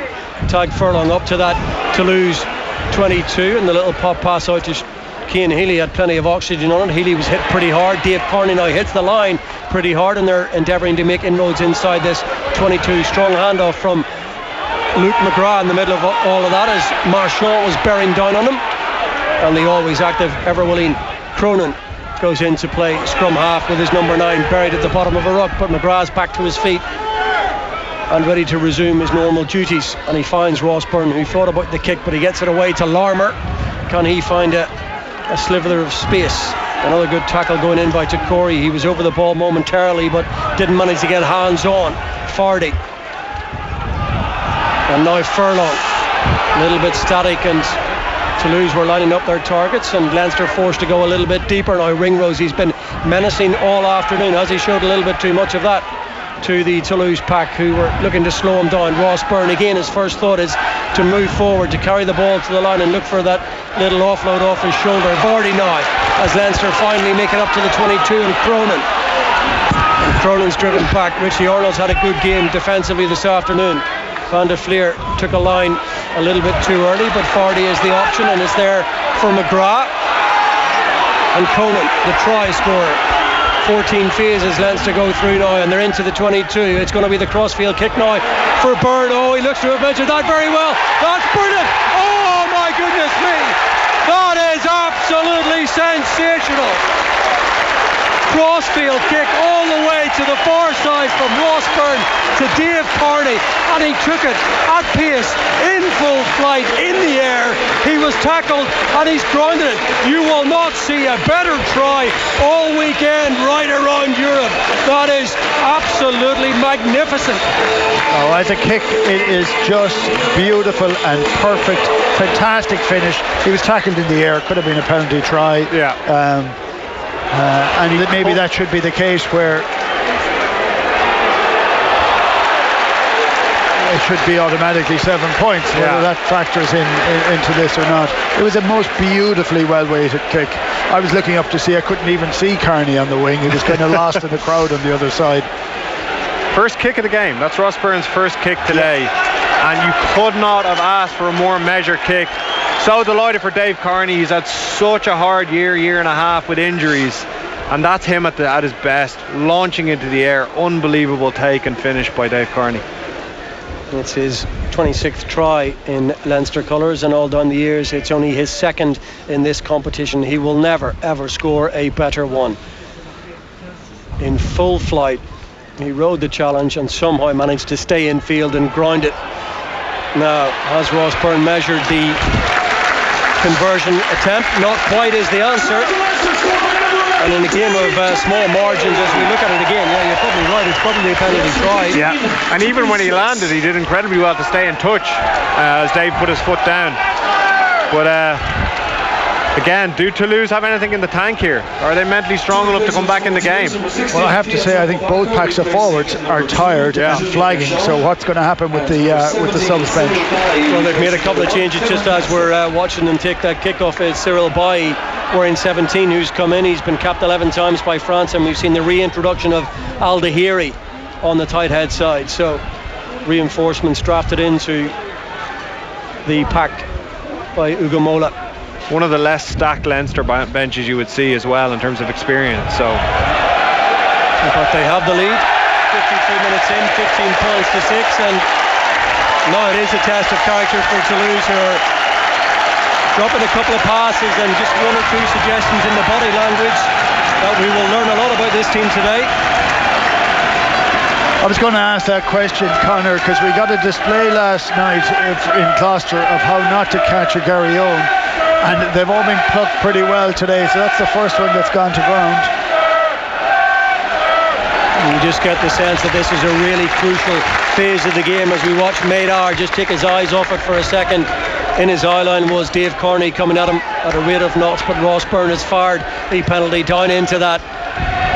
Toulouse 22 over on the far side. The referee assistant has his flag in the air and is fluttering frantically to show that Leinster are playing with a strong wind, and they go to the front. Oh, they've fallen asleep here, Toulouse, and the pass back inside was snapped up by a Toulouse hand, but that was really good, intuitive play from the set piece from Leinster, and it very nearly brought their third try of the afternoon.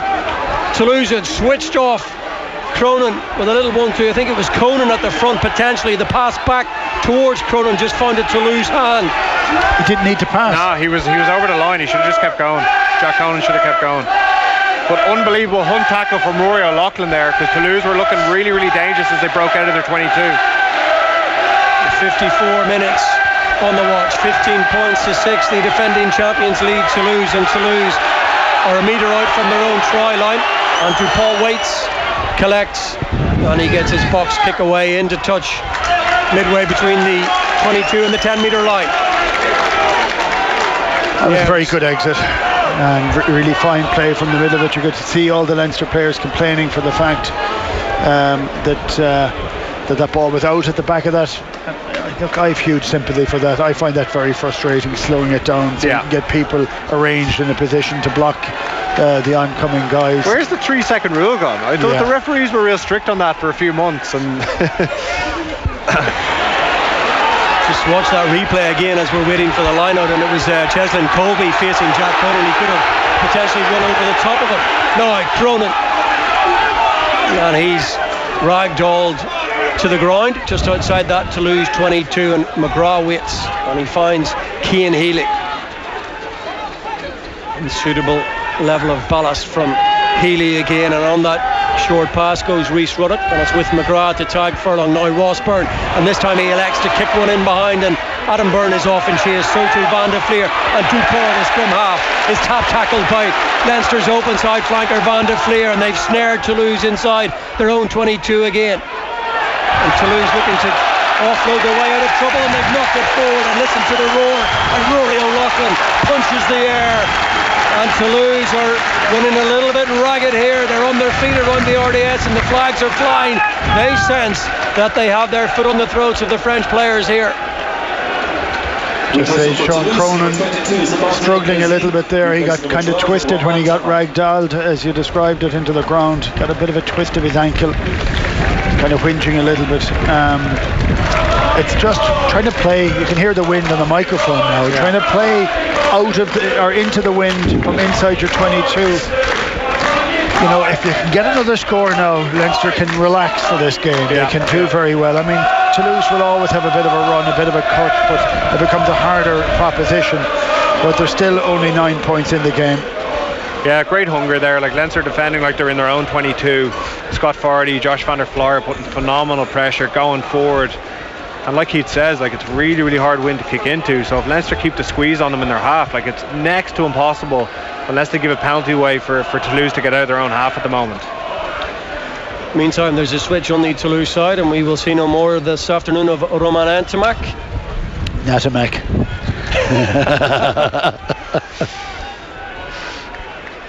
He's been named in the French squad this week. 5 uncapped players in Jacques Brunel's Six Nations squad, and 7 Toulouse players in among it.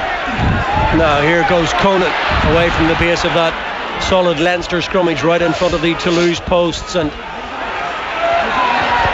can they find a third try of the afternoon, just to give themselves some breathing space? And it took 2 to bring down Gary Ringrose, who hit the line back against the grain at a rate of knots. And there's another Leinster penalty here, and it's the discipline and it's the pressure that Toulouse are being put under defensively that is coughing up the errors and the mistakes. There's a reason why they're giving away penalties. Leinster getting over the gain line with every carry now, and in the first half we talked about this red wall that was meeting Leinster on the gain line every time, and this is what Leinster do so well. They build phases in the first half, they wear teams down, and this Toulouse team is not looking as fit as they were in the first half, and really, really like strong-willed display from Leinster so far. I have to say, Gary Ringrose is by far and away the standout performer on the field. Every play he's been involved in, be it in tackle or in attack, he just is getting over the gain line. Yeah, and it really leads through his actions. He wouldn't exactly have the loudest voice on the pitch, but he literally does everything right and makes the right decisions and makes impact plays all the time. We're going to get a full time from the London Stadium very shortly, but we'll just stay with this for the moment, just in case Sean Cronin takes another one of those snap lineouts and tries to catch Toulouse out. But Luke Pearce is just going to tell the Toulouse physio that Either he's attending to a player or he's not. Get off the pitch. The oldest trick in the book, Woody.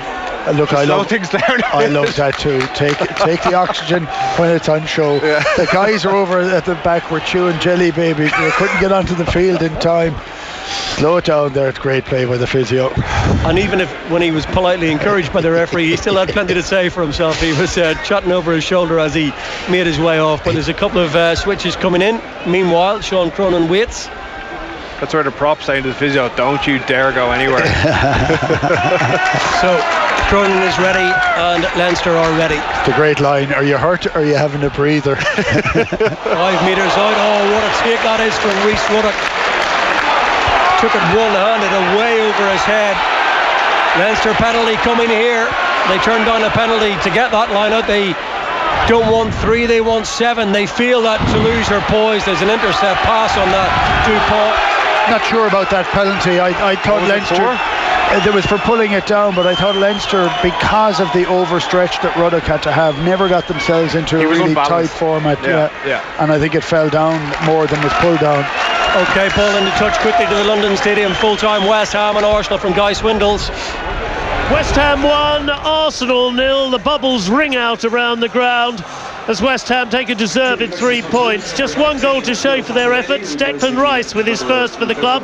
The one slight concern, the way Marko Arnautovic waved as he left the ground with China calling. As it was for Arsenal, they never really got going. He got the ball twice in the net in the second half, both times offside. West Ham 1, Arsenal 0. Leinster have taken their line out and they're surging forward here. 5 metres out from that Toulouse line. They're coming in search of another try and they're very, very close now. They're right on that Toulouse line. The referee goes around to the far side to see, can they get over? Can they grind the ball? There's a forest of bodies in there and they're coming on the surge again. It looked like Cian Healy into contact there. The ball is at the feet of Luke McGrath and there's 2 or 3 options around him. Conan is one, Van de Vlier another. Scott Vardy gets the latch on and that little triumvirate of Leinster players trying to barrel their way over, but they're stopped short. There's a Leinster player receiving attention just 2 or 3 metres back from where the ball is, but here they come again with Ruddock. James Ryan is there, Sean Cronin there too. Conan is over the ball and you feel a try now certainly, and that might just be the end of Toulouse this afternoon at the RDS. Leinster very much in the driving seat, in a commanding position. Ross Byrne's got his hands out, he's controlling things and he looks composed and collected here. He's driving his forwards, putting them in the right position, and it's Conan. He's already got 1 try to his name, but he's got no space. He's tackled by Arnold and they're coming and they're right in front of the post now and they've made their way all the way across and it looks like Ruddock and they're very close to the base, the padding at the base of that Toulouse post. Now will they put some air on it or will they try and drive over? There's 3 or 4 Toulouse players there and the ball is a foot short of the Toulouse line and they look to have got it over. The referee blows his whistle and have Leinster managed somehow, I think they got it down on the line in among all those forest of bodies to get the ball on the line. Both Keith and Kevin seem to think so. Luke McGrath's down injured, I think. And that's right. And that was great play. All of that last 8 or 9, 10 phases went without your 9 dictating. Ross Byrne went in. You could see him with his hands, and you could obviously imagine he's roaring and shouting at them, getting the players into the right position. That one to the butt of the post, I hope is just got rid of, because that doesn't make any sense. No. You know, and I know there's been a bit of chat about that during this week.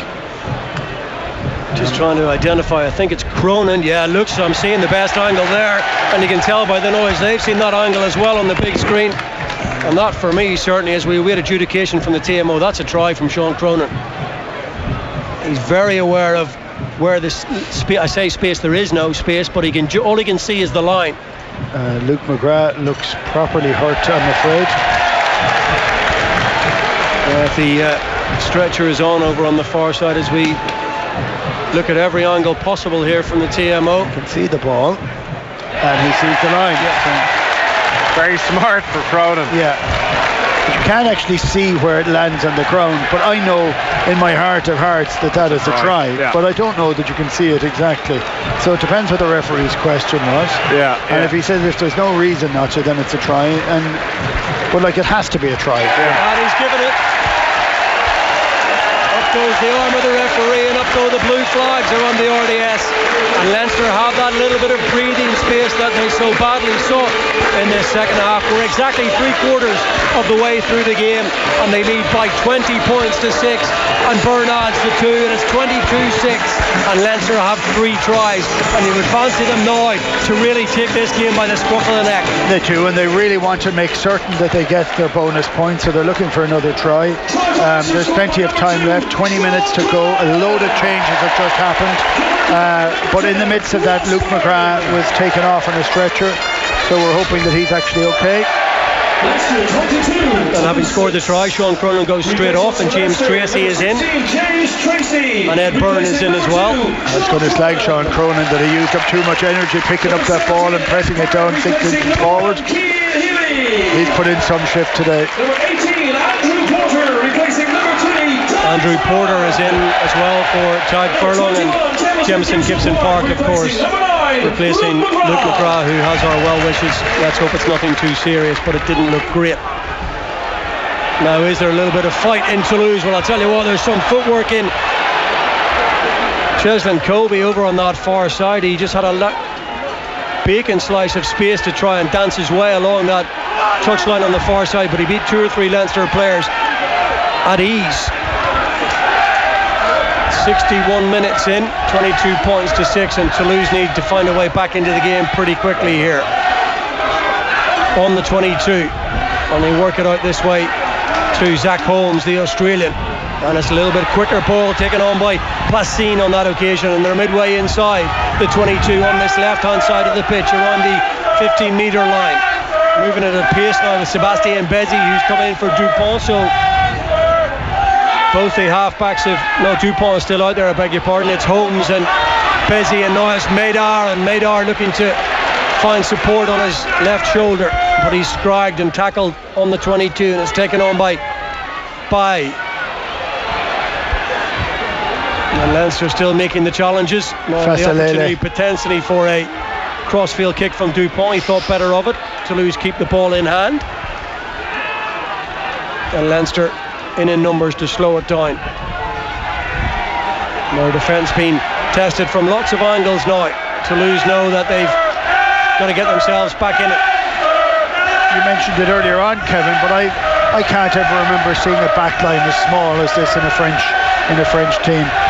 No battering rams, have they? They're relying on footwork. And they're taking it on by Alban Placine, and he's made 2 or 3 metres, and he's got Toulouse up to the Leinster 5-metre line. But that's a really strong combination from the loose forwards. It was Rhys Ruddock and Josh van der Fleer in driving their man back, but they're still on that 5-metre line. And this time they barrel forward a yard or two, and they're only a couple of metres shy of that Leinster try line. Now, what are the options? Antoine Dupont back inside to Maydar, and he gets it away to Guitoun. Guitoun, he's very close. He's only a metre short, if even that.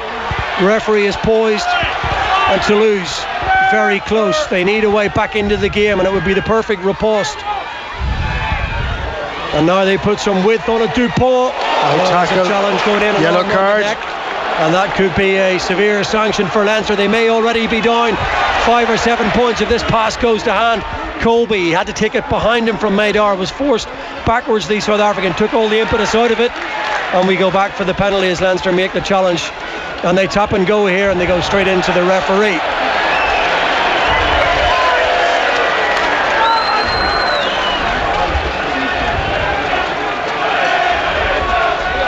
No indication at this moment in time that the referee's going to. I just thought it was, because I thought it was around the neck with a fair amount of force. It's quite hard to see it from here. It certainly didn't look good. It's Ross Byrne on Uge. Yeah, maybe not force, but he really scragged him around the neck. Yeah. Anyway, referee's playing on. And Toulouse are playing on, and they go for touch through Zach Holmes, and he kicks one to 5 metres over on that far side. I was wondering, was there a conversation had with the referees prior to this European weekend, because there was a potential for a couple of yellow cards last night, only because of the amount of penalties given away, but there never looked like there was going to be one shown. A bit more leniency, you think? Yeah, I think so. I don't know. So I think there's often a sort of philosophical change coming up to these weekends. Could be the first delivery from touch for Malfuka, having come in for Marchand, and he's hit his target. And Toulouse playing with the 8 of an advantage here. The referee spotted it. Could be a yellow card here. Indiscretion in there, and there may yet be a card, there may yet be a try, but for now they're bundled into touch over on the far side. Another penalty. Yeah, it looked like Toulouse were marching over the line there, and one of the Leinster players, very lucky, came in from the side, collapsed them all. Toulouse maul looked very, very robust and strong there. Watching all as I would have been a fan of the physio earlier on, I'd be the fan of that Leinster player too, because you had to stop it and he got away without giving away the card. Sometimes these things are, you got to roll the dice. Necessary. And it is another Toulouse line out from an identical position. He's a smart player, Fardy. Very smart. Same combination. And they find Richie Arnold. Yeah, and that's a pretty good looking shape about that maul. And they're driving forward again. There's a Leinster player does enough just to bring it to ground and stop any momentum. They're 5 metres out here to lose. Scott Fardy broke that one up again. I was going to say it, yeah. Using all his experience, the 39 times capped Wallaby, and Leinster will need to continue the appetite for this defensive effort to try and withhold this Toulouse side. Oh, they've popped that out of traffic back on the near side to Bezzy, and they did have numbers to the right hand side. And they're driving forward here, 2 metres shy of the Leinster line now. All the blue shirts piling in to try and sandbag that Leinster try line now, try and keep Toulouse out. They've been defending for a long period of time now. Relentless attack from Toulouse. It's fairly tight in, one out, pick and jam stuff from Toulouse. Now the referee is there, and Toulouse have been thwarted for the time being, but they fuddle around the fringes now. The home supporter encouraged by this defensive effort, but is there an inevitability about what Toulouse are doing here? Can they find the one little shred of light in that Leinster rearguard to get the try to potentially bring themselves right back into this game? They're driving again, and Gary Ringrose and Ross Byrne are looking for more cover on this side of the pitch. It was Placino on that occasion. He got quite close, just didn't quite. Thought he might stretch for the line, but he thought better of it, perhaps wisely. Now there's a Leinster hand on that. It's Scott Fardy again. He's been told to leave it alone. They put a little bit of air on it, and have they driven over here? The referee is there. They've got the ball surely very close to that Leinster try line. Now they come in 2 or 3 bodies together, and they still can't get over. This is tremendous defensive effort from Leinster now. Can they just do enough to dislodge the ball, force a knock on? Something to try and relieve the pressure. It was Ryan and Ruddock together. Van de Vlier is there. They're all poised. They're taking a breather, look. Are they running out of energy? Are they running out of ideas? Now they go around the far side again. It looked like Placine again. The referee goes around the far side. They've taken it this time, I think, with Elstad, the South African, but he can't get over. Incredible defence. They're lining up time and time again just to try and plunder this Leinster line, and they've made 5 or 6 metres, but there's a Toulouse penalty coming here as Francois Gross, the number 6, who was driven back in the challenge. There's no penalty to Toulouse. There's a penalty to Leinster, and the siege is lifted. That is heroic defensive effort from the team in blue. Yeah, there was. Well, there's a mixture of heroism and I would have said average play by Toulouse. Yeah. Like pick and going from a foot, getting smashed and smashed and smashed. Yeah, what you don't like when you're in your own 22 as a defence is uncertainty, and every single time Leinster knew what was coming. It was either pick and go or one pass play. It takes a lot of effort, and it takes a lot of work and hard work, but like this Leinster team are experienced enough to know we just keep smashing the red jerseys back, we'll hang in there, we'll get a penalty eventually. And as Keith said, you expect a little bit more from Toulouse, maybe eventually after 5 or 6 phases. Throwing out the back, keep Leinster guessing, makes their defence go a little bit wider and creates a bit more gaps in tight for the Toulouse attack. It was brilliant defence. It was really brilliant, because you can see Toulouse are looking to get a try, to get a conversion, to try and get another score. They want a point out of this. I don't think they're going to win. I think they're playing into a tough wind, but they need to take those chances because they'd like to have a bonus point if they can, if at all possible. And they want to avoid Leinster getting a bonus point at the other end now. So Leinster are on 3 tries and going to be going after that. A word for Ed Byrne, who replaced Cian Healy there about 5 minutes ago. Suffered 2 horrific knee injuries over the last 2 years. Phenomenal guy, phenomenal athlete. Delighted to see him back in European competition. Absolutely featured in the game of the Rec to make his European debut against Bath. He was out at one stage, I think, for 28 months. Is he there on merit ahead of McGrath? So I've heard. I don't know whether McGrath's got a niggle or not, but I know Ed Byrne's been playing really well. Brian's been doing okay as well. 5 tries off the bench this season. He's joint top try scorer. In the meantime, everything is just calmed down a little bit for a second. The ball is with Ross Byrne, and he's going to fire one down in and around that Toulouse 22. 70 minutes on the watch. Leinster 22, Toulouse 6. Our coverage of Leinster against Toulouse today brought to you by Le Healthcare, official health and wellbeing partner for Leinster Rugby. Toulouse body language doesn't look so good anymore. A few heads dropped. I think that really hurt them. That huge number of phases, no try scored, and Leinster in the 22 again, and Toulouse thinking, how are we going to get out of our own half again after that big effort with no score. Yeah, contrast that to the body language of the likes of Rhys Ruddock and Jack Conan, and in particular Josh van der Fleer when they're camped on their try line like that. It's like a dog with a bone. Leinster have lost the line out though, and they've handed the initiative to Toulouse, who've taken it with both hands and brought play up to halfway. Placine through the hands. Dupont now goes a little bit deeper. Is there something left in the tank here for Toulouse? It's going to take something quite special, you feel, to break down this Leinster defence. And they're going to have to go from a long way out. And it's with Louis Madoul, the latest of the introductions to the much changed Toulouse back row now. Dupont to Maydar, and was that forward? We're not quite in line, but it looked flat at least, but it's been turned over in any case, and that's good from Conan and Porter. And Leinster now offloading up to the 22 of Toulouse. Byrne thought about the little crossfield kick in behind for Adam Byrne, but Ringrose gets it to Byrne, and now Byrne through traffic in behind Gary Ringrose. No crossing, says the referee, and on they go. Leinster with Porter. Quick ball, Gibson Park, and he goes to Ryan, who again this afternoon has carried a huge amount of ball. Ross Byrne to O'Loughlin, and that was a tricky one for Ringrose to try and keep a hold of. He was just fractionally behind him, and he almost seemed to wedge it against his leg for a second, and he couldn't quite hold it. It was Larmour, in fact. Yeah. It was, look, the pass was a no-look pass, and pass with too much power on it. Toulouse look potent when they have the ball in hand, and it's when they try and mix it up to go for heavy forwards into it. Leinster's defence is eating up the forwards. They're putting 2 or 3 really good forwards into the midst of a tackle and turning it over very, very quickly. The body language is poor in Toulouse. Leinster are now looking sharper. I have to say, we just watched it again there. Ringrose, he has just looked absolutely at one with his surroundings. He looked really, really comfortable there, even on that defensive line. There was a lot of ground to cover, but he hunted him down, no bother. Max Deegan is in for Jack Conan, and interestingly with 8 minutes to go, Noel Reid in for Ross Byrne. A word for Scott Fardy as well. Just his smarts around the pitch, affecting that turnover there a couple of minutes ago.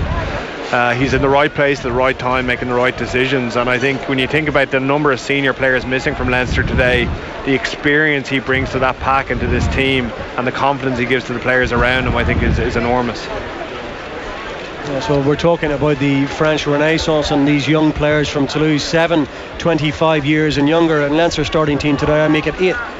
And we spoke about the inexperience of the backline, the fact that Ringrose would have to stand up at 23 and lead the players by example around him. I mean, Dave Carney, who scored that sensational try at 29, very much the elder statesman.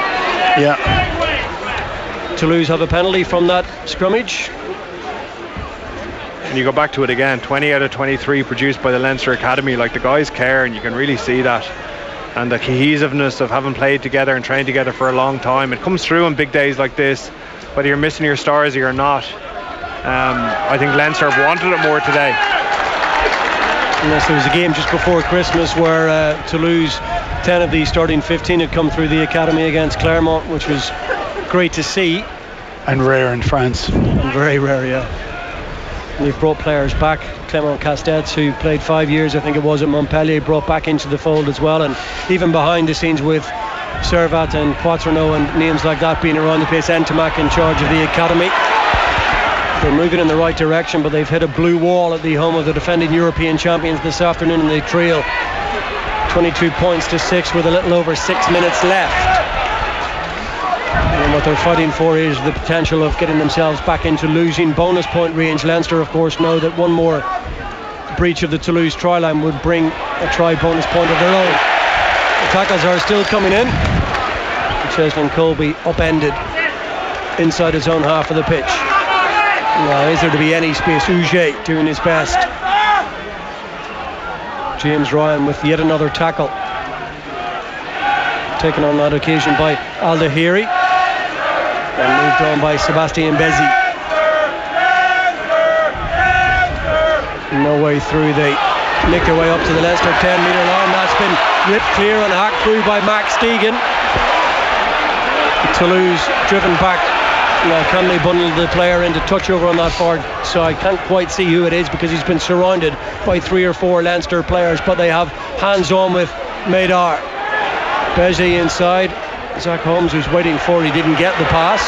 Madar was swallowed up right on his own 22 and swallowed up to the extent that it's a Leinster penalty, and they tap and go with Gibson Park, and he seals one all the way over the top to Adam Byrne. And it's try bonus point time for the defending champions of the RDS.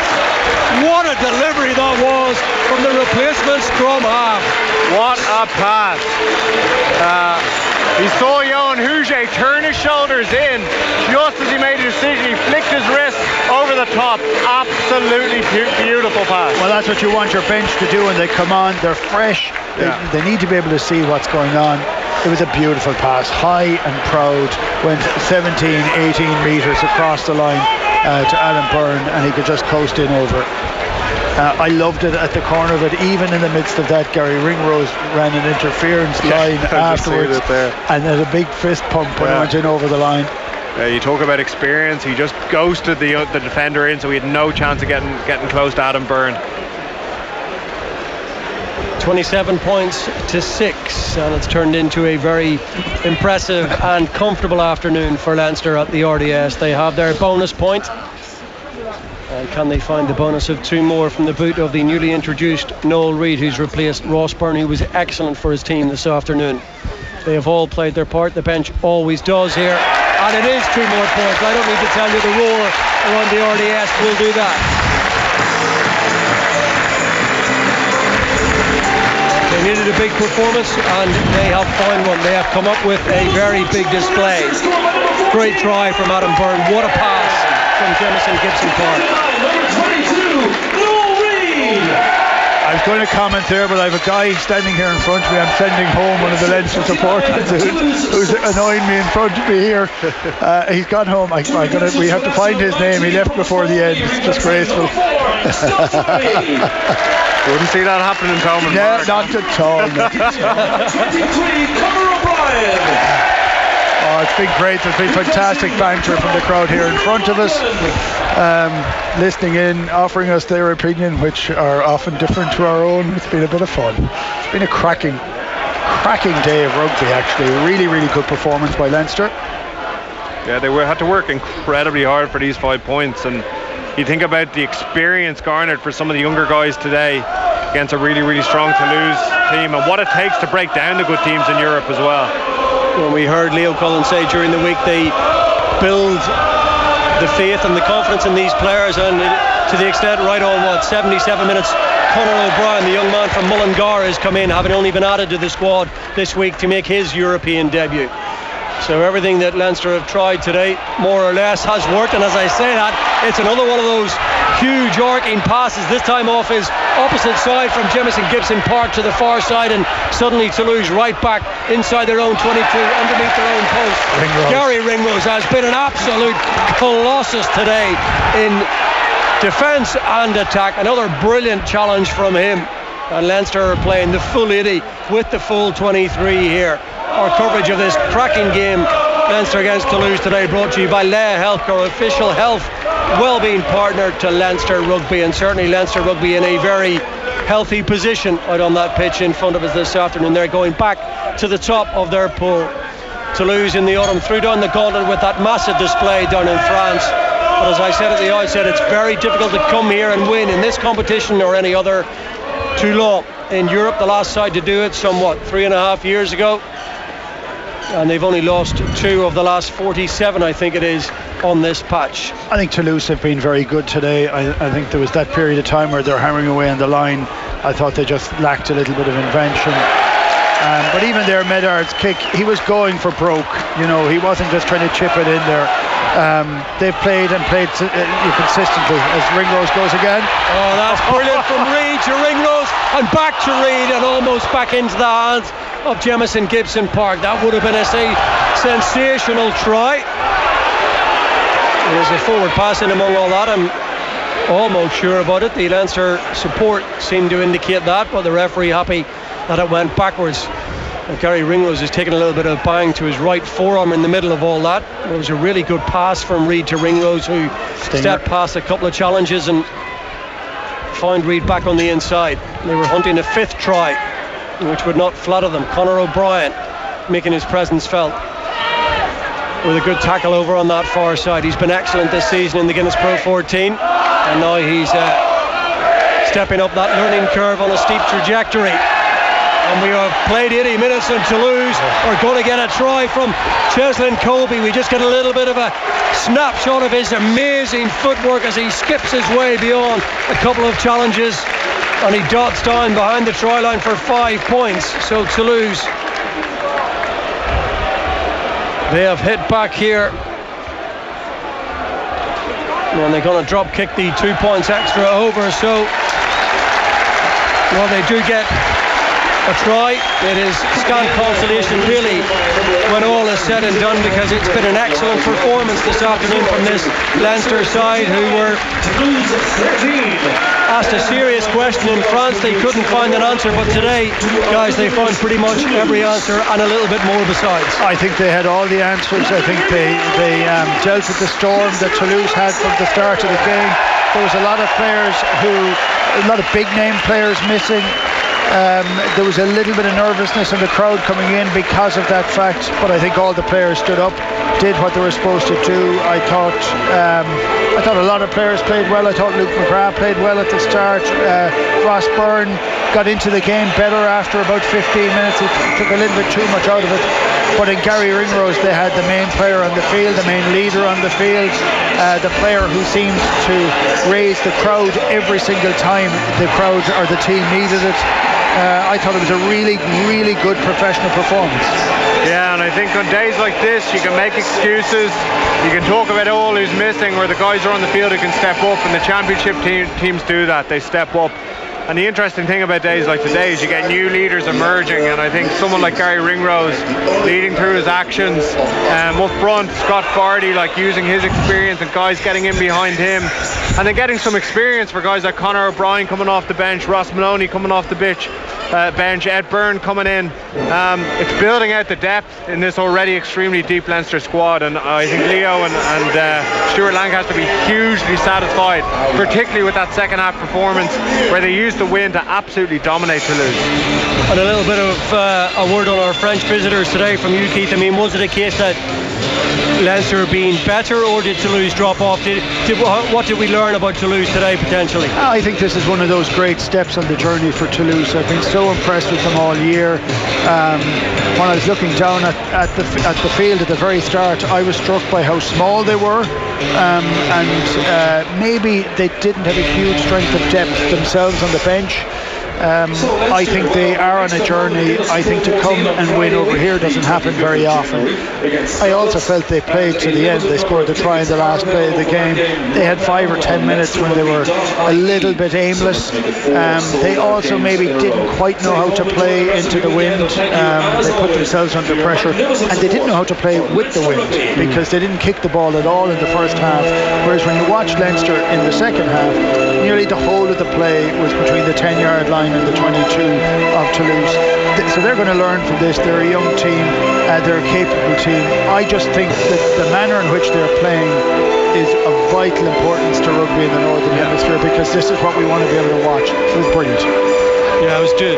when I was doing the research, I was interested to find that you think France, from the last Rugby World Cup, they played 32 test matches. They've only won 10 of them, 2 of them away from home. So we need Toulouse rugby, we need French rugby for this competition and for the Six Nations and so on.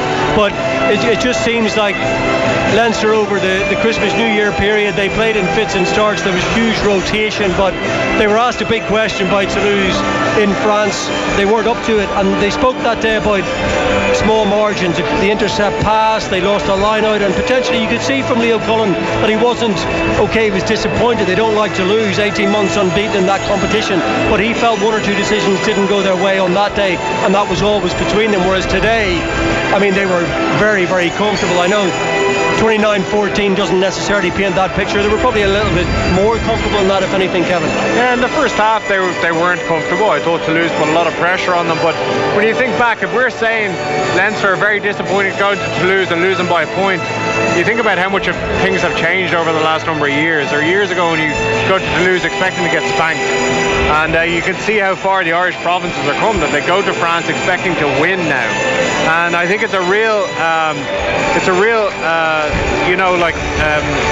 it's an incredible mark on the book of the IRFU and the work the provinces are doing in terms of the investment they're making in the players and the academies and bringing talent through, versus the French teams that necessarily don't have the same identity, haven't necessarily adapted to the modern game in the same way the Irish provinces have. And like Leinster's budget is probably about a quarter of what Toulouse's is. And Leinster, the dominant team, are bringing through incredible players, homegrown players, and are able to stand up in these type of games and be dominant. I would look at this as scoreline 29-13 and say that is actually accurate. This is a proper full-blooded game. It was absolutely fantastic, and the better team won on the day. Okay, it's been a real pleasure. Thanks to Kevin and to Keith.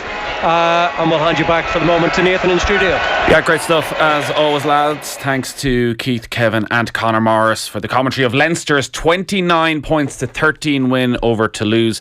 The tries from Jack Conan, Dave Carney, Sean Cronin and Adam Byrne, securing a bonus point win for Leinster, moves them back to the top of Pool 1 and puts them in pole position to get a home Heineken Champions Cup quarter-final. They finish up next Sunday away against Wasps, but that a very impressive performance by an understrength Leinster side to grind out that 29-13 win. So a good start to the day and a great weekend it's turning out yet again for the Irish provinces. Can it get even better? Well, we're heading to Belfast next for full live commentary of Ulster against Racing 92. Leinster versus Toulouse, live from the RDS. On Off the Ball. Come down and get a sense of humour. You Couldn't Make It Up is back. It's News Talk's irreverent and impertinent panel show where news and comedy collide. Don't go to the hospital just yet. Each week, a host of funny folk will pull apart the stories making the headlines and reassemble them in a pair of surreal and downright silly performances, all in front of a live audience. Go on, do the trick. Go on. For free tickets to the recording of You Couldn't Make It Up's first show on Thursday, January 17th at Tramline in Dublin, just go to newstalk.com/events. I would. Would you? Ah, yeah. You Couldn't Make It Up with Pat O'Mahony In partnership with Tesco. on News Talk. Be safe when driving this winter. Make sure your vision is crystal clear at all times by defogging and de-icing when necessary. Always keep a screen scraper and de-icer at hand to keep your mirrors and windows clear. Motor tips, brought to you by Volkswagen Service. Book a service online at volkswagen.ie. At Cash and Carry Kitchens, we're giving away Nordmende appliances free with some of our best-selling kitchens. So select one of our best-selling kitchens, then pick the Nordmende appliances of your choice, worth up to a staggering €1,000. There are over 50 Nordmende appliances to choose from, including dishwashers, ovens, fridges and hobs. Call into any Cash and Carry Kitchens showroom nationwide and ask for details. Or go online to cashandcarrykitchens.ie. Terms and conditions apply.